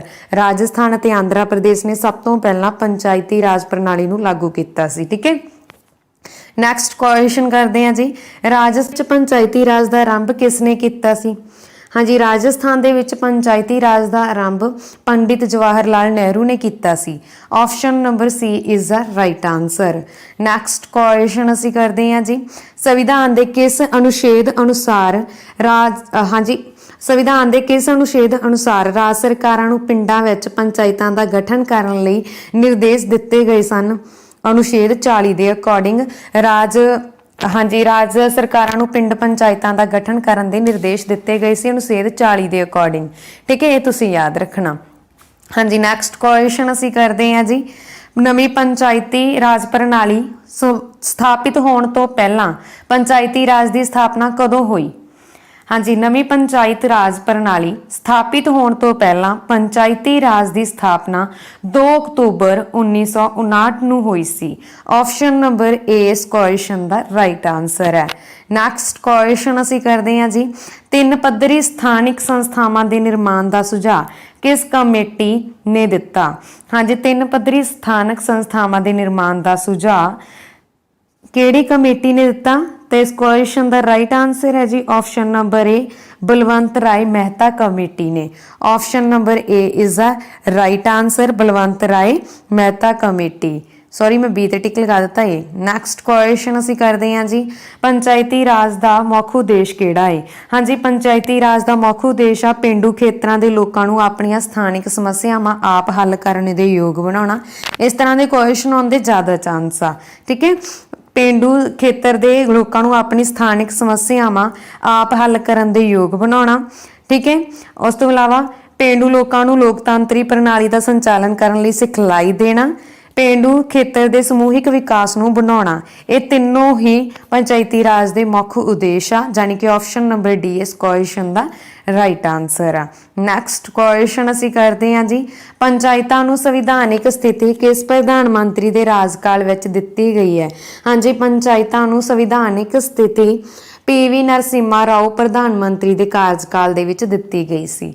Option number D is the right answer, P V Narasimha Rao. ਇਹ ਤੁਸੀਂ ਯਾਦ ਰੱਖਣਾ, ਪੀਵੀ ਨਰਸਿਮਹਾ ਰਾਓ ਦੇ ਕਾਰਜਕਾਲ ਦੇ ਸਮੇਂ ਪੰਚਾਇਤਾਂ ਨੂੰ ਸੰਵਿਧਾਨਿਕ ਸਥਿਤੀ ਪ੍ਰਦਾਨ ਕੀਤੀ ਗਈ ਸੀ ਪ੍ਰਧਾਨ ਮੰਤਰੀ ਦੇ ਰਾਜਕਾਲ ਵਿੱਚ। ਠੀਕ ਹੈ, ਨੈਕਸਟ ਕੁਐਸਚਨ, ਕਿਸ ਸੰਵਿਧਾਨਿਕ ਸੋਧ ਦੁਆਰਾ ਨਵੀਂ ਪੰਚਾਇਤੀ ਰਾਜ ਪ੍ਰਣਾਲੀ ਸਥਾਪਿਤ ਕੀਤੀ ਗਈ ਸੀ? ਹਾਂਜੀ, ਕਿਸ ਸੰਵਿਧਾਨਿਕ ਸੋਧ ਦੁਆਰਾ ਨਵੀਂ ਪੰਚਾਇਤੀ ਰਾਜ ਪ੍ਰਣਾਲੀ ਸਥਾਪਿਤ ਕੀਤੀ ਗਈ ਸੀ? ਨਵੀਂ ਪੰਚਾਇਤ ਰਾਜ ਪ੍ਰਣਾਲੀ ਹੈ ਜਿਹੜੀ, ਇਹ ਸਥਾਪਿਤ ਕਦੋਂ ਕੀਤੀ ਗਈ ਸੀ? ਇਹਦੀ ਸਥਾਪਨਾ ਹੋਈ ਸੀ 2 ਅਕਤੂਬਰ 1959 ਨੂੰ, ਤੇ ਇਹ किस दे अकॉर्डिंग हुई सी, किस संविधानिक सोध के अकॉर्डिंग हुई सी, 73वीं संविधानिक सोध 1992 के अकॉर्डिंग। ऑप्शन नंबर सी इस क्वेश्चन का राइट आंसर है, तुसी याद रखना। 73वीं संविधानिक सोध 1992 के अकॉर्डिंग नवी पंचायती राज प्रणाली की स्थापना की गई सी। कदों की गई सी? 2 अक्तूबर 1959 ਨੂੰ। नैक्सट क्वेश्चन असी करते हैं जी, 13वीं संविधानिक सोध एक्ट 1992 किस तारीख ਨੂੰ लागू होया सी? हाँ जी, 13वां संविधान सोध एक एक्ट आ जिहड़ा कि पंचायती राज प्रणाली, नवीं पंचायती राज प्रणाली स्थापित करने लई होया सी ते इह किन्नी तारीख ਨੂੰ लागू होया सी? 24 अप्रैल 1994 ਨੂੰ लागू होया सी। ठीक है, ये तुसी याद रखना। ऑप्शन नंबर बी इस क्वेश्चन का राइट आंसर है, 24 अप्रैल 1994। नैक्सट क्वेश्चन असी करते हैं जी, 73वीं संविधानिक सोध द्वारा पंचायती राज प्रणाली संबंधी सारी जानकारी संविधान के किस भाग विच कीती गई है? हाँ जी, 73वीं संविधान सोध द्वारा पंचायती प्रणाली संबंधी सारी जानकारी संविधान के भाग 9A दे विच कीती गई है। ऑप्शन नंबर सी इस क्वेश्चन का राइट आंसर है। नैक्सट क्वेश्चन असी करते हैं जी, भारत की संविधान, हाँ जी, भारत की संविधान विच 11वीं मान सूची किस संविधान सोध द्वारा शामिल की गई है?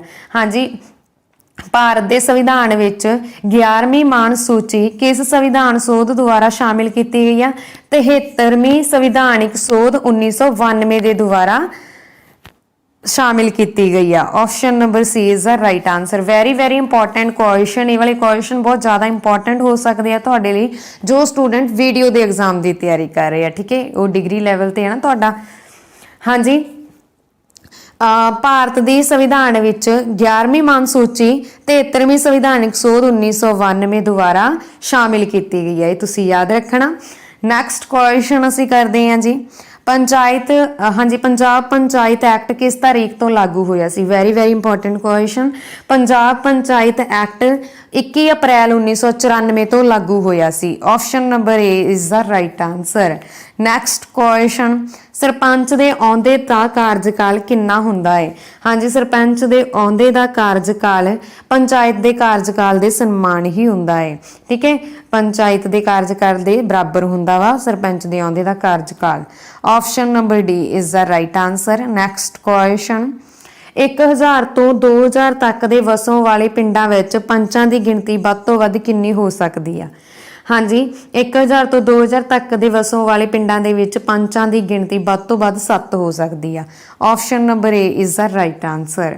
नैक्सट क्वेश्चन असी करते हैं जी, पंचायत विच निर्णायक वोट देने का अधिकार किसनूं हुंदा है? हाँ जी, पंचायत दे विच निर्णायक वोट देने का अधिकार सरपंच नूं हुंदा है। Option number B is the right answer. ठीक है, पंचायत दे विच निर्णायक वोट देने का अधिकार सिर्फ ते सिर्फ सरपंच नूं हुंदा है।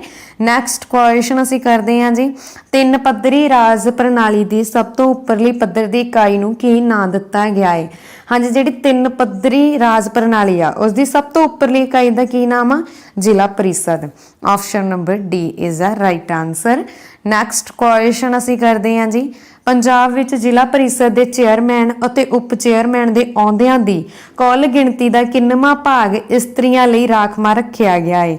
हाँ जी, पंजाब दे विच जिला परिषद के चेयरमैन उप चेयरमैन के अहुदियां की कुल गिणती का 1/3 भाग है जिहड़ा वो इस्त्रियां दे लई राखवा रखा गया है। Option number B is the right answer, मतलब तीजा हिस्सा। नैक्सट क्वेश्चन असी करते हैं जी, पंचायती एक्ट अधीन पंचायत लई चोणां लड़न लई घट तो घट कितनी उम्र है? हाँ जी, पंचायती एक्ट अधीन पंचायत दे लई चोणां लड़न दे लई घट तो घट उम्र 21 साल की होनी चाहिए। ऑप्शन नंबर ए इस क्वेश्चन का राइट आंसर है, ये तुसी याद रखना। ठीक है, नैक्सट क्वेश्चन असी करते हैं जी, पंचायत की चोण विच कितनी उम्र वाला वोट पा सकता है? हाँ जी, पंचायत की चोण दे विच कितनी उम्र वाला वोट पा सकता है? 18 साल की उम्र वाला। Option number A is the right answer कि 18 साल की उम्र वाला वोट पा सकता है। तो तुसीं ये दसोगे कमेंट बॉक्स दे विच कि वोट पाउण दा अधिकार किहड़े संविधान संशोधन द्वारा 21 ਸਾਲ ਤੋਂ 18 ਸਾਲ ਕਰ ਦਿੱਤਾ ਗਿਆ। ਇਸ ਦਾ ਆਨਸਰ ਤੁਸੀਂ ਕਮੈਂਟ ਬਾਕਸ ਦੇ ਵਿੱਚ ਦਵੋਗੇ ਕਿਉਂਕਿ ਮੈਂ ਬਹੁਤ ਵਾਰ ਦੱਸ ਚੁੱਕੀ ਹਾਂ। ਨੈਕਸਟ ਕੁਐਸਚਨ ਅਸੀਂ ਕਰਦੇ ਹਾਂ ਜੀ, ਪੇਂਡੂ ਸਥਾਨਿਕ ਸਵੈ ਸ਼ਾਸਨ ਦੀ ਮੁੱਢਲੀ ਇਕਾਈ ਕਿਹੜੀ ਹੈ? ਹਾਂਜੀ, ਪੇਂਡੂ ਸਥਾਨਿਕ ਸਵੈ ਸ਼ਾਸਨ ਦੀ ਮੁੱਢਲੀ ਸਥਾਨਿਕ ਇਕਾਈ ਆ panchayat. Option number A is the right answer. Next question ਅਸੀਂ ਕਰਦੇ ਹਾਂ ਜੀ, ਪੰਜਾਬ ਵਿੱਚ ਪੰਚਾਇਤ ਦਾ ਕਾਰਜਕਾਲ ਕਿੰਨਾ ਹੈ? ਹਾਂਜੀ, ਪੰਜਾਬ ਦੇ ਵਿੱਚ ਪੰਚਾਇਤ ਦਾ ਕਾਰਜਕਾਲ 5 ਸਾਲ ਦਾ ਹੁੰਦਾ ਹੈ। Option number A is the right answer. Next question, ਕਿਸੇ ਪੰਚਾਇਤ ਵਿੱਚ ਘੱਟ ਤੋਂ ਘੱਟ ਅਤੇ ਵੱਧ ਤੋਂ ਵੱਧ ਕਿੰਨੇ ਮੈਂਬਰ ਹੁੰਦੇ ਹਨ? ਹਾਂਜੀ, ਕਿਸੇ ਪੰਚਾਇਤ ਦੇ ਵਿੱਚ ਘੱਟ ਤੋਂ ਘੱਟ 5 ਮੈਂਬਰ ਹੁੰਦੇ ਆ, ਵੱਧ ਤੋਂ ਵੱਧ 13 ਮੈਂਬਰ ਹੁੰਦੇ ਆ। Option number A is the right answer, ਇਹ ਤੁਸੀਂ ਯਾਦ ਰੱਖਣਾ।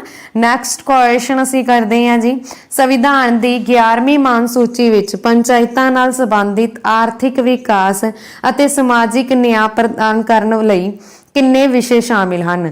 ਹਾਂਜੀ, ਸੰਵਿਧਾਨ ਦੀ 11ਵੀਂ ਮਾਨ ਸੂਚੀ ਦੇ ਵਿੱਚ ਪੰਚਾਇਤਾਂ ਦੇ ਨਾਲ ਸੰਬੰਧਿਤ ਆਰਥਿਕ ਵਿਕਾਸ ਅਤੇ ਸਮਾਜਿਕ ਨਿਆਂ ਪ੍ਰਦਾਨ ਕਰਨ ਦੇ ਲਈ ਟੋਟਲ 29 ਵਿਸ਼ੇ ਸੰਬੰਧਿਤ ਆ। Option number C is the right answer, 29। ਠੀਕ ਹੈ, ਤੁਸੀਂ ਯਾਦ ਰੱਖਣਾ, ਬਹੁਤ ਇੰਪੋਰਟੈਂਟ ਆ ਤੁਹਾਡੇ ਲਈ। ਤੇ ਇਸ ਤੋਂ ਪਹਿਲਾਂ ਇਲਾਵਾ ਤੁਹਾਨੂੰ ਕੁਐਸਚਨ ਇਹ ਆ ਸਕਦਾ ਜੋ ਮੈਂ ਪਹਿਲਾਂ ਵੀ ਕਰਵਾ ਚੁੱਕੀ ਹਾਂ ਕਿ ਭਾਰਤੀ ਸੰਵਿਧਾਨ ਵਿੱਚ 11ਵੀਂ ਮਾਨ ਸੂਚੀ ਕਿਸ ਸੰਵਿਧਾਨ ਸੋਧ ਦੁਆਰਾ ਸ਼ਾਮਿਲ ਕੀਤੀ ਗਈ ਸੀ? 73ਵੀਂ ਸੰਵਿਧਾਨ ਸੋਧ 1992 ਦੁਆਰਾ।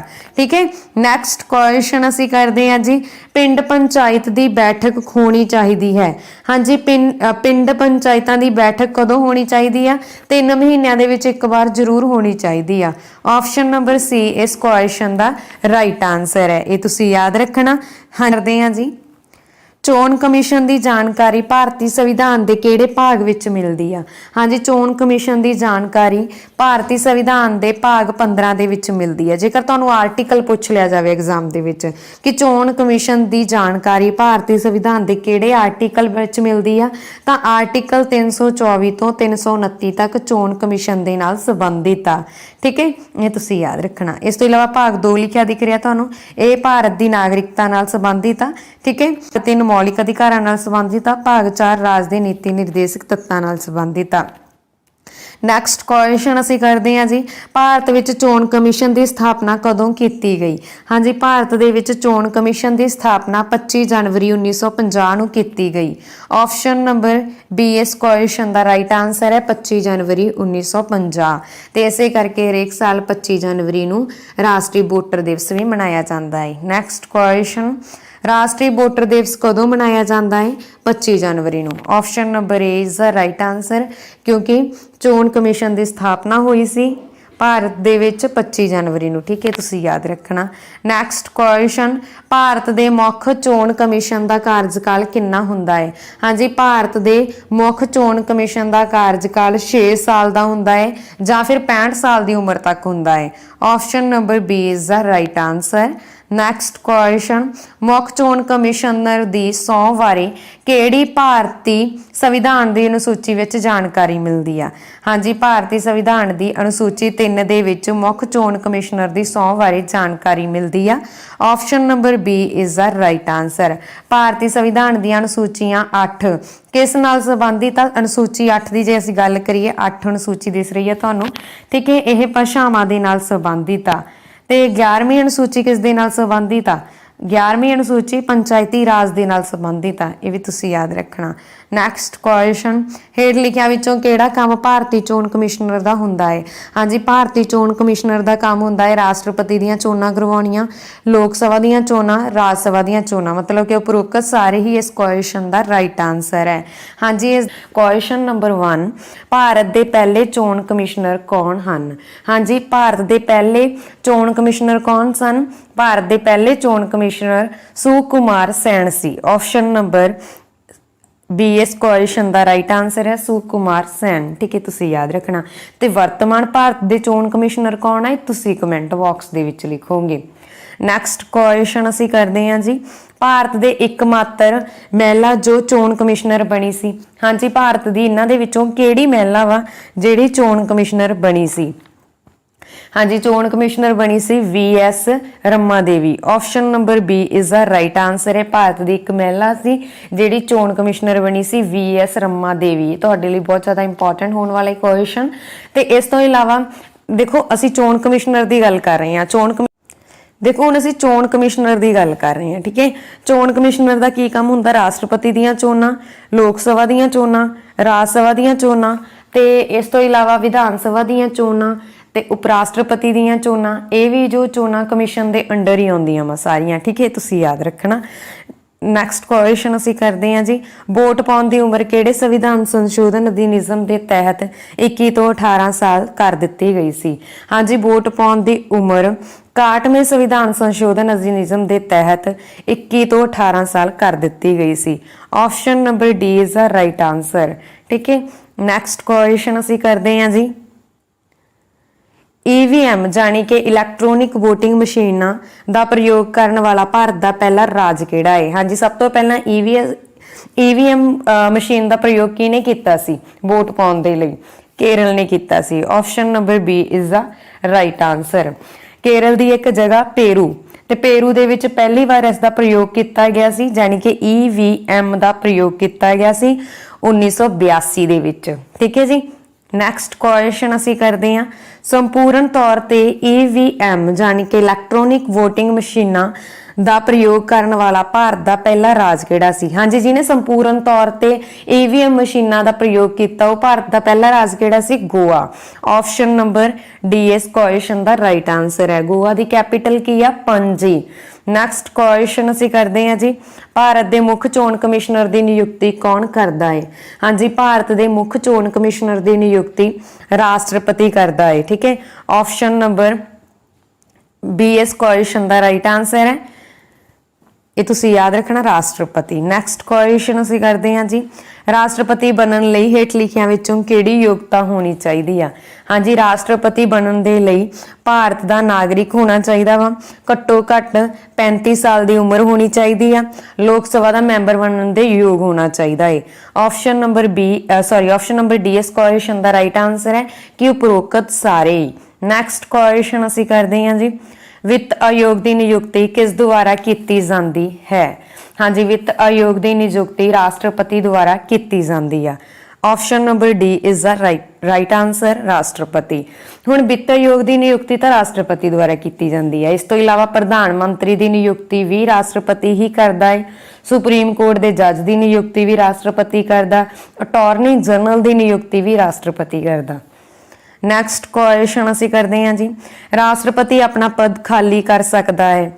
हाँ जी, राष्ट्रपति अपना पद खाली कर सकता है खुद त्याग पत्र दे के, महादोष की प्रक्रिया ते, मौत हो जाने ते, जां फिर उपरोक्त सारे ही, ठीक है।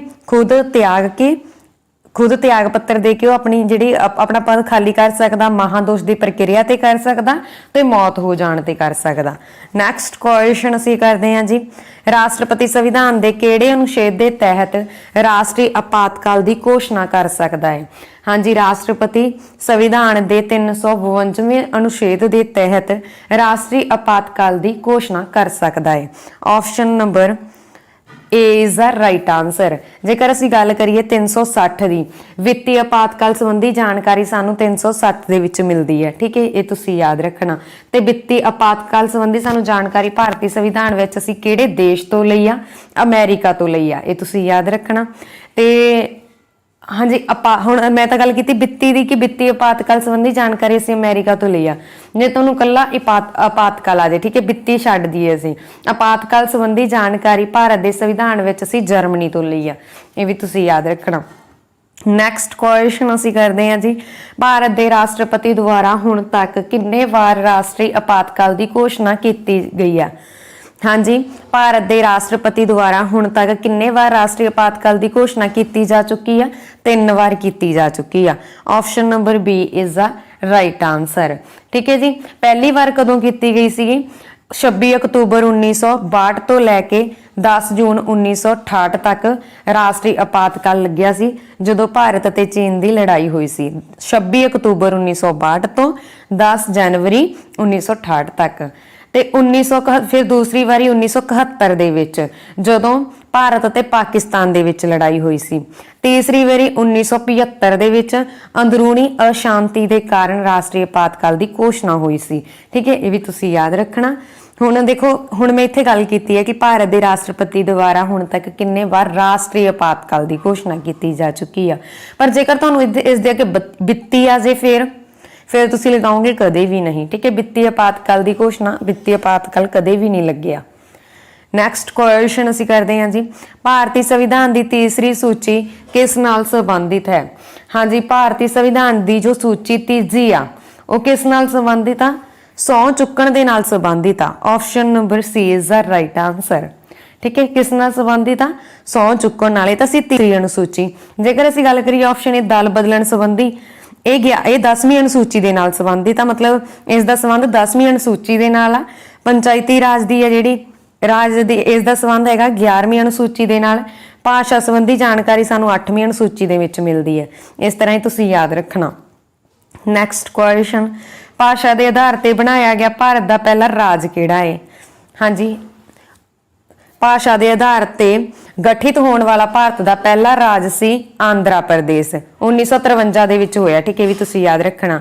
Option number D is the right answer. Andhra Pradesh ਭਾਸ਼ਾ ਦੇ ਆਧਾਰ ਤੇ ਬਣਿਆ ਸੀ ਪਹਿਲਾ ਰਾਜਾ ਭਾਰਤ ਦਾ। ਨੈਕਸਟ ਕੁਐਸਚਨ ਅਸੀਂ ਕਰਦੇ ਹਾਂ ਜੀ, ਹੇਠ ਲਿਖਿਆਂ ਵਿੱਚੋਂ ਕਿਸ ਤਰੀਕੇ ਨਾਲ ਭਾਰਤ ਦੀ ਨਾਗਰਿਕਤਾ ਪ੍ਰਾਪਤ ਕੀਤੀ ਜਾ ਸਕਦੀ ਆ? ਹਾਂਜੀ, ਇਹਨਾਂ ਦੇ ਵਿੱਚੋਂ ਕਿਹੜੇ ਤਰੀਕੇ ਨਾਲ ਭਾਰਤ ਦੀ ਨਾਗਰਿਕਤਾ ਪ੍ਰਾਪਤ ਕੀਤੀ ਜਾ ਸਕਦੀ ਆ? ਤਾਂ ਇਸ ਕੁਐਸਚਨ ਦਾ ਰਾਈਟ ਆਨਸਰ ਹੈ ਆਪਸ਼ਨ ਨੰਬਰ ਡੀ, ਉਪਰੋਕਤ ਸਾਰੇ।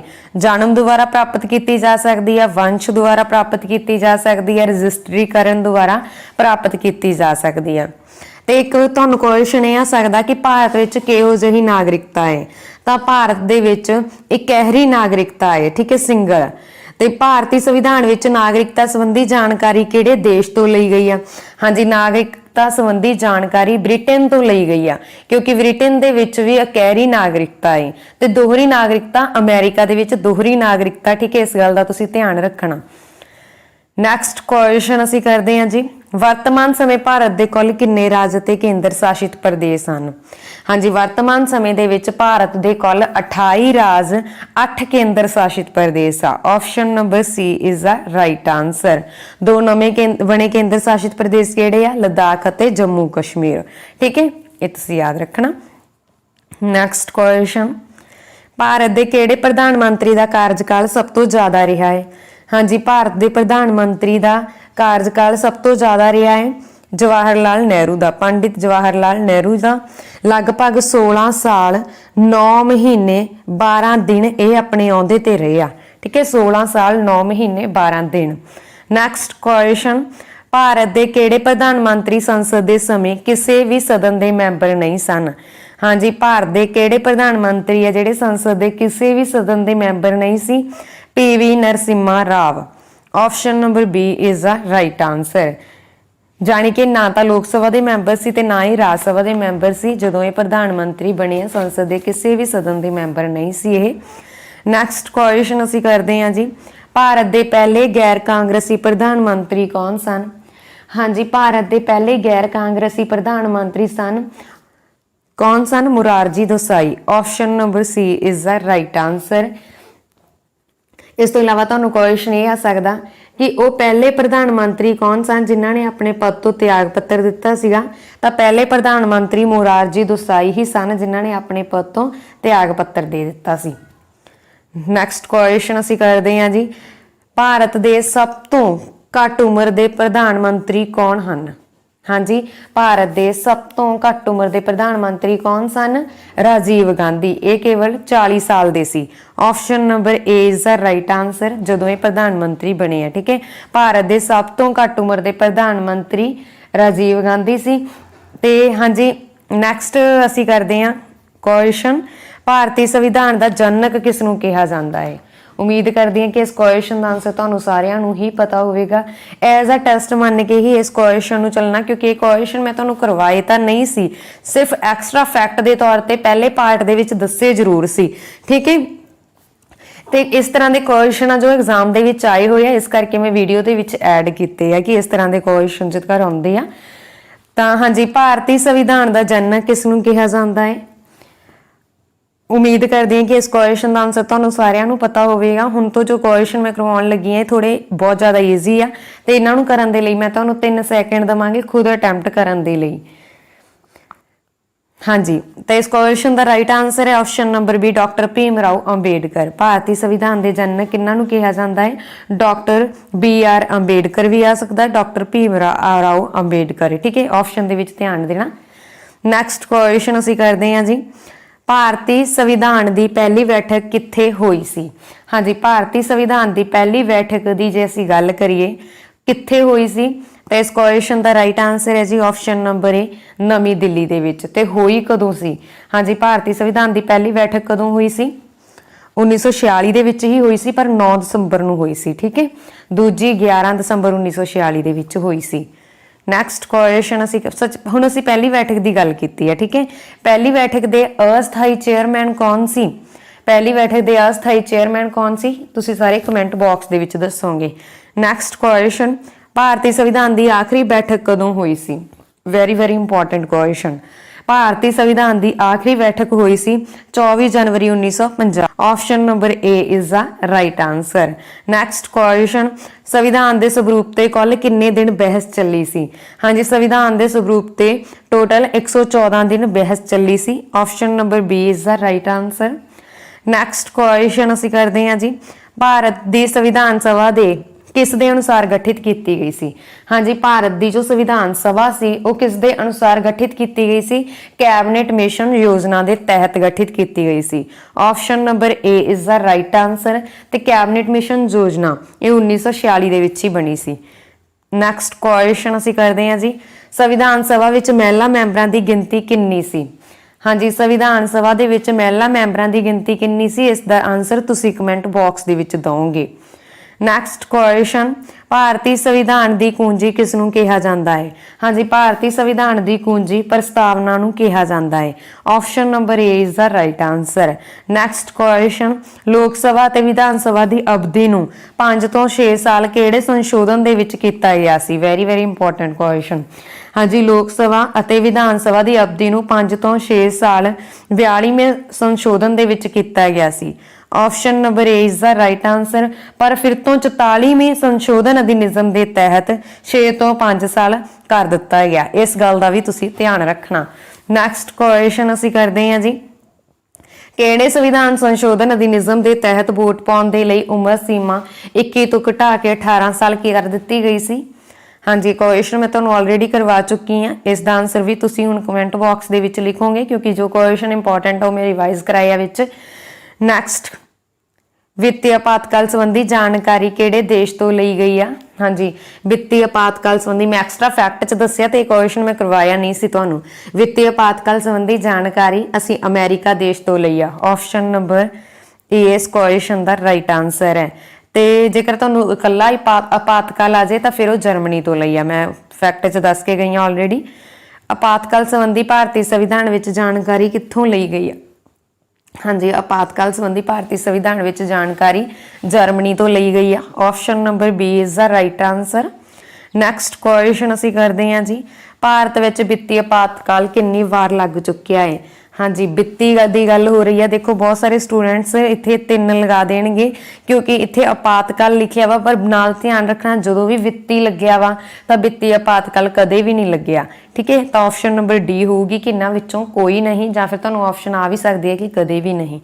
ਨੈਕਸਟ ਕੁਐਸਚਨ ਅਸੀਂ ਕਰਦੇ ਹਾਂ ਜੀ, ਰਾਜਾਂ ਦੇ ਨੀਤੀ ਦੇ ਨਿਰਦੇਸ਼ਕ। ਹਾਂਜੀ, ਕੱਲ ਹੀ ਮੈਂ ਤੁਹਾਨੂੰ ਕਰਵਾਇਆ ਕਿ ਰਾਜਾਂ ਦੇ ਨੀਤੀ ਦੇ ਨਿਰਦੇਸ਼ਕ ਬਾਰੇ ਸੰਬੰਧੀ ਜਾਣਕਾਰੀ ਭਾਗ 4 ਦੇ ਵਿੱਚ ਦਰਜ ਆ। ਠੀਕ ਹੈ, ਤੇ ਰਾਜਾਂ ਦੇ ਨੀਤੀ ਦੇ ਨਿਰਦੇਸ਼ਕ ਤੱਤ ਭਾਰਤੀ ਸੰਵਿਧਾਨ ਵਿੱਚ ਕਿਹੜੇ ਦੇਸ਼ ਤੋਂ ਲਏ ਗਏ ਆ? ਹਾਂਜੀ, ਰਾਜਾਂ ਦੇ ਨੀਤੀ ਦੇ ਨਿਰਦੇਸ਼ਕ ਤੱਤ ਭਾਰਤੀ ਸੰਵਿਧਾਨ ਦੇ ਵਿੱਚ ਅਸੀਂ ਆਇਰਲੈਂਡ ਤੋਂ ਲਏ ਆ। Option number A is the right answer, Ireland. ਇਸ ਤੋਂ ਇਲਾਵਾ ਜੇ ਅਸੀਂ ਗੱਲ ਕਰੀਏ ਸਮਵਰਤੀ ਸੂਚੀ ਦੀ, ਉਹ ਅਸੀਂ ਆਸਟ੍ਰੇਲੀਆ ਤੋਂ ਲਈ ਆ। ਮੂਲ ਅਧਿਕਾਰ ਅਮਰੀਕਾ ਤੋਂ ਲਏ ਆ। मूल करतब रूस तो लिया। इन्हों याद कर लेना इंपॉर्टेंट आ। नैक्सट क्वेश्चन असी करते हैं जी, भारतीय संविधान विच संशोधन करन दी प्रक्रिया किहड़े देश दे संविधान तो लई गई आ? हाँ जी, भारतीय संविधान विच संशोधन करन दी प्रक्रिया असी दक्षिणी अफ्रीका तो लई आ। Option number D is the right answer, दक्षिणी अफ्रीका। नैक्सट क्वेश्चन असी करते हैं जी, भारत दे सारे राज्यां ते केंद्र शासित प्रदेशां दा उल्लेख किहड़ी अनुसूची विच कीता गया है? हाँ जी, भारत दे सारे राज्यां, ਤੁਸੀਂ वैसे भी देखो राज्यां ते केंद्र शासित प्रदेशां दे संबंधी जानकारी है जिहड़ी ਉਹ ਪਹਿਲੀ ਅਨੁਸੂਚੀ ਦੇ ਵਿੱਚ ਹੀ ਮਿਲਦੀ ਆ। ਤਾਂ ਕਿਸੇ ਵੀ ਤਰ੍ਹਾਂ ਤੁਹਾਨੂੰ ਕੁਐਸਚਨ ਆ ਸਕਦਾ ਘੁਮਾ ਫਿਰਾ ਕੇ, ਠੀਕ ਹੈ।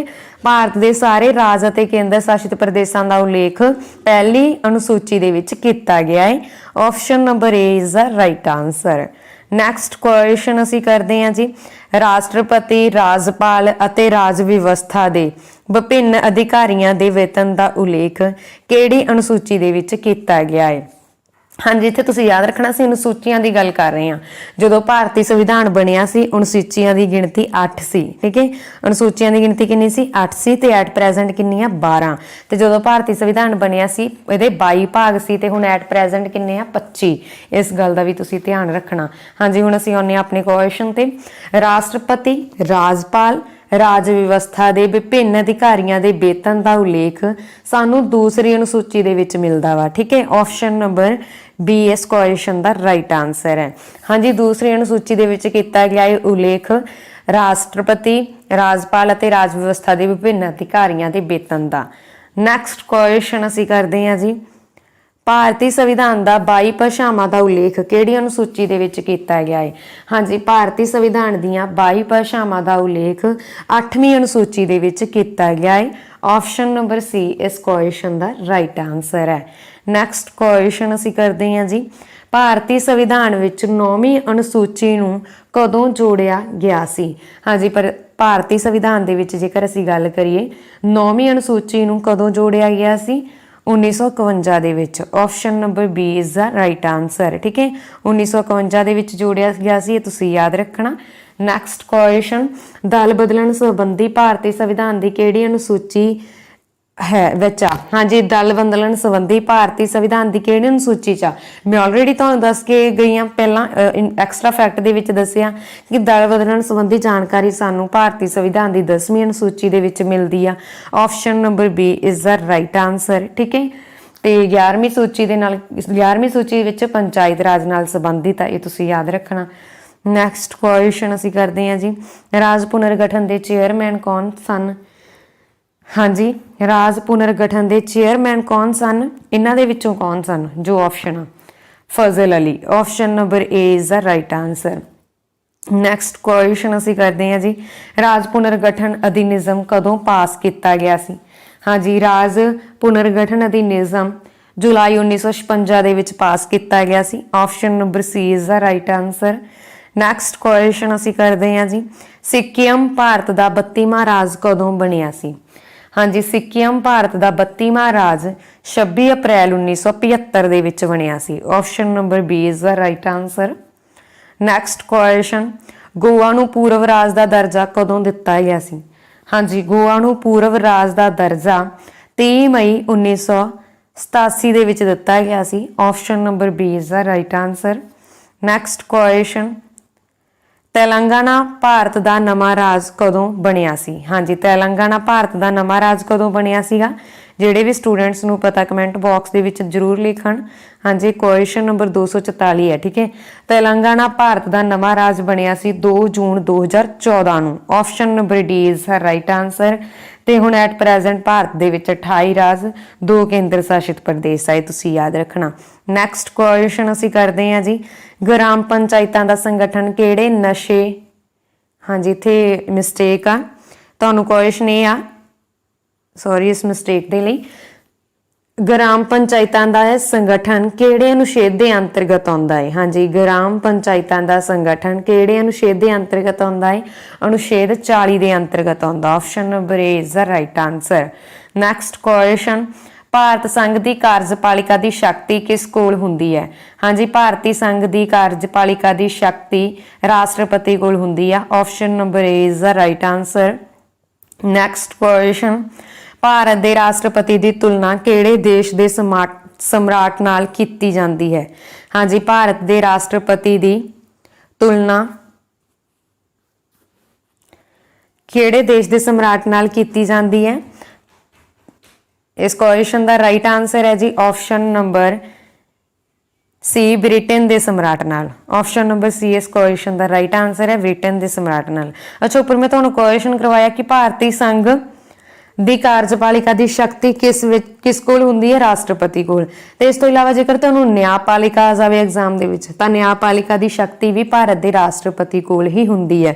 ਠੀਕ ਹੈ, ਵੀ ਤੁਸੀਂ ਯਾਦ ਰੱਖਣਾ। ਤੇ ਭਾਰਤ ਦਾ ਪਹਿਲਾ ਨਾਗਰਿਕ ਕੌਣ ਹੁੰਦਾ? ਭਾਰਤ ਦਾ ਪਹਿਲਾ ਨਾਗਰਿਕ ਰਾਸ਼ਟਰਪਤੀ ਨੂੰ ਹੀ ਕਿਹਾ ਜਾਂਦਾ। ਠੀਕ ਹੈ, ਇਹ ਤੁਸੀਂ ਯਾਦ ਰੱਖਣਾ। ਨੈਕਸਟ ਕੁਐਸਚਨ ਅਸੀਂ ਕਰਦੇ ਹਾਂ ਜੀ, ਭਾਰਤ ਦੀਆਂ 3 ਸੈਨਾਵਾਂ ਦਾ ਮੁਖੀ ਕੌਣ ਹੁੰਦਾ ਹੈ?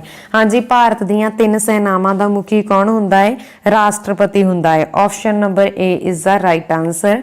ਨੈਕਸਟ ਕੁਐਸਚਨ, ਰਾਸ਼ਟਰਪਤੀ ਉੱਪਰ ਮਹਾਦੋਸ਼ ਦੀ ਪ੍ਰਕਿਰਿਆ ਲਗਾਉਣ ਤੋਂ ਪਹਿਲਾਂ ਕਿੰਨੇ ਦਿਨ ਪਹਿਲਾਂ ਲਿਖਿਤ ਰੂਪ ਨਾਲ ਸੂਚਿਤ ਕਰਨਾ ਜ਼ਰੂਰੀ ਹੁੰਦਾ ਹੈ? ਹਾਂਜੀ, ਰਾਸ਼ਟਰਪਤੀ ਉੱਪਰ ਮਹਾਦੋਸ਼ ਦੀ ਪ੍ਰਕਿਰਿਆ ਲਗਾਉਣ ਤੋਂ ਪਹਿਲਾਂ 14 ਦਿਨ ਪਹਿਲਾਂ ਲਿਖਤੀ ਰੂਪ ਵਿੱਚ ਸੂਚਿਤ ਕਰਨਾ ਜ਼ਰੂਰੀ ਹੁੰਦਾ ਹੈ। Option number B is the right answer. Next question ਅਸੀਂ ਕਰਦੇ ਹਾਂ ਜੀ, ਭਾਰਤੀ ਸੰਵਿਧਾਨ ਦੇ ਕਿਹੜੇ ਅਨੁਛੇਦ ਦੇ ਤਹਿਤ ਰਾਸ਼ਟਰਪਤੀ ਉੱਪਰ ਮਹਾਦੋਸ਼ ਲਗਾਇਆ ਜਾ ਸਕਦਾ ਹੈ? ਹਾਂਜੀ, ਭਾਰਤੀ ਸੰਵਿਧਾਨ ਦੇ ਅਨੁਛੇਦ 61 ਦੇ ਤਹਿਤ ਮਹਾਦੋਸ਼ ਲਗਾਇਆ ਜਾ ਸਕਦਾ ਹੈ। Option number A is the right answer. Very important question. Next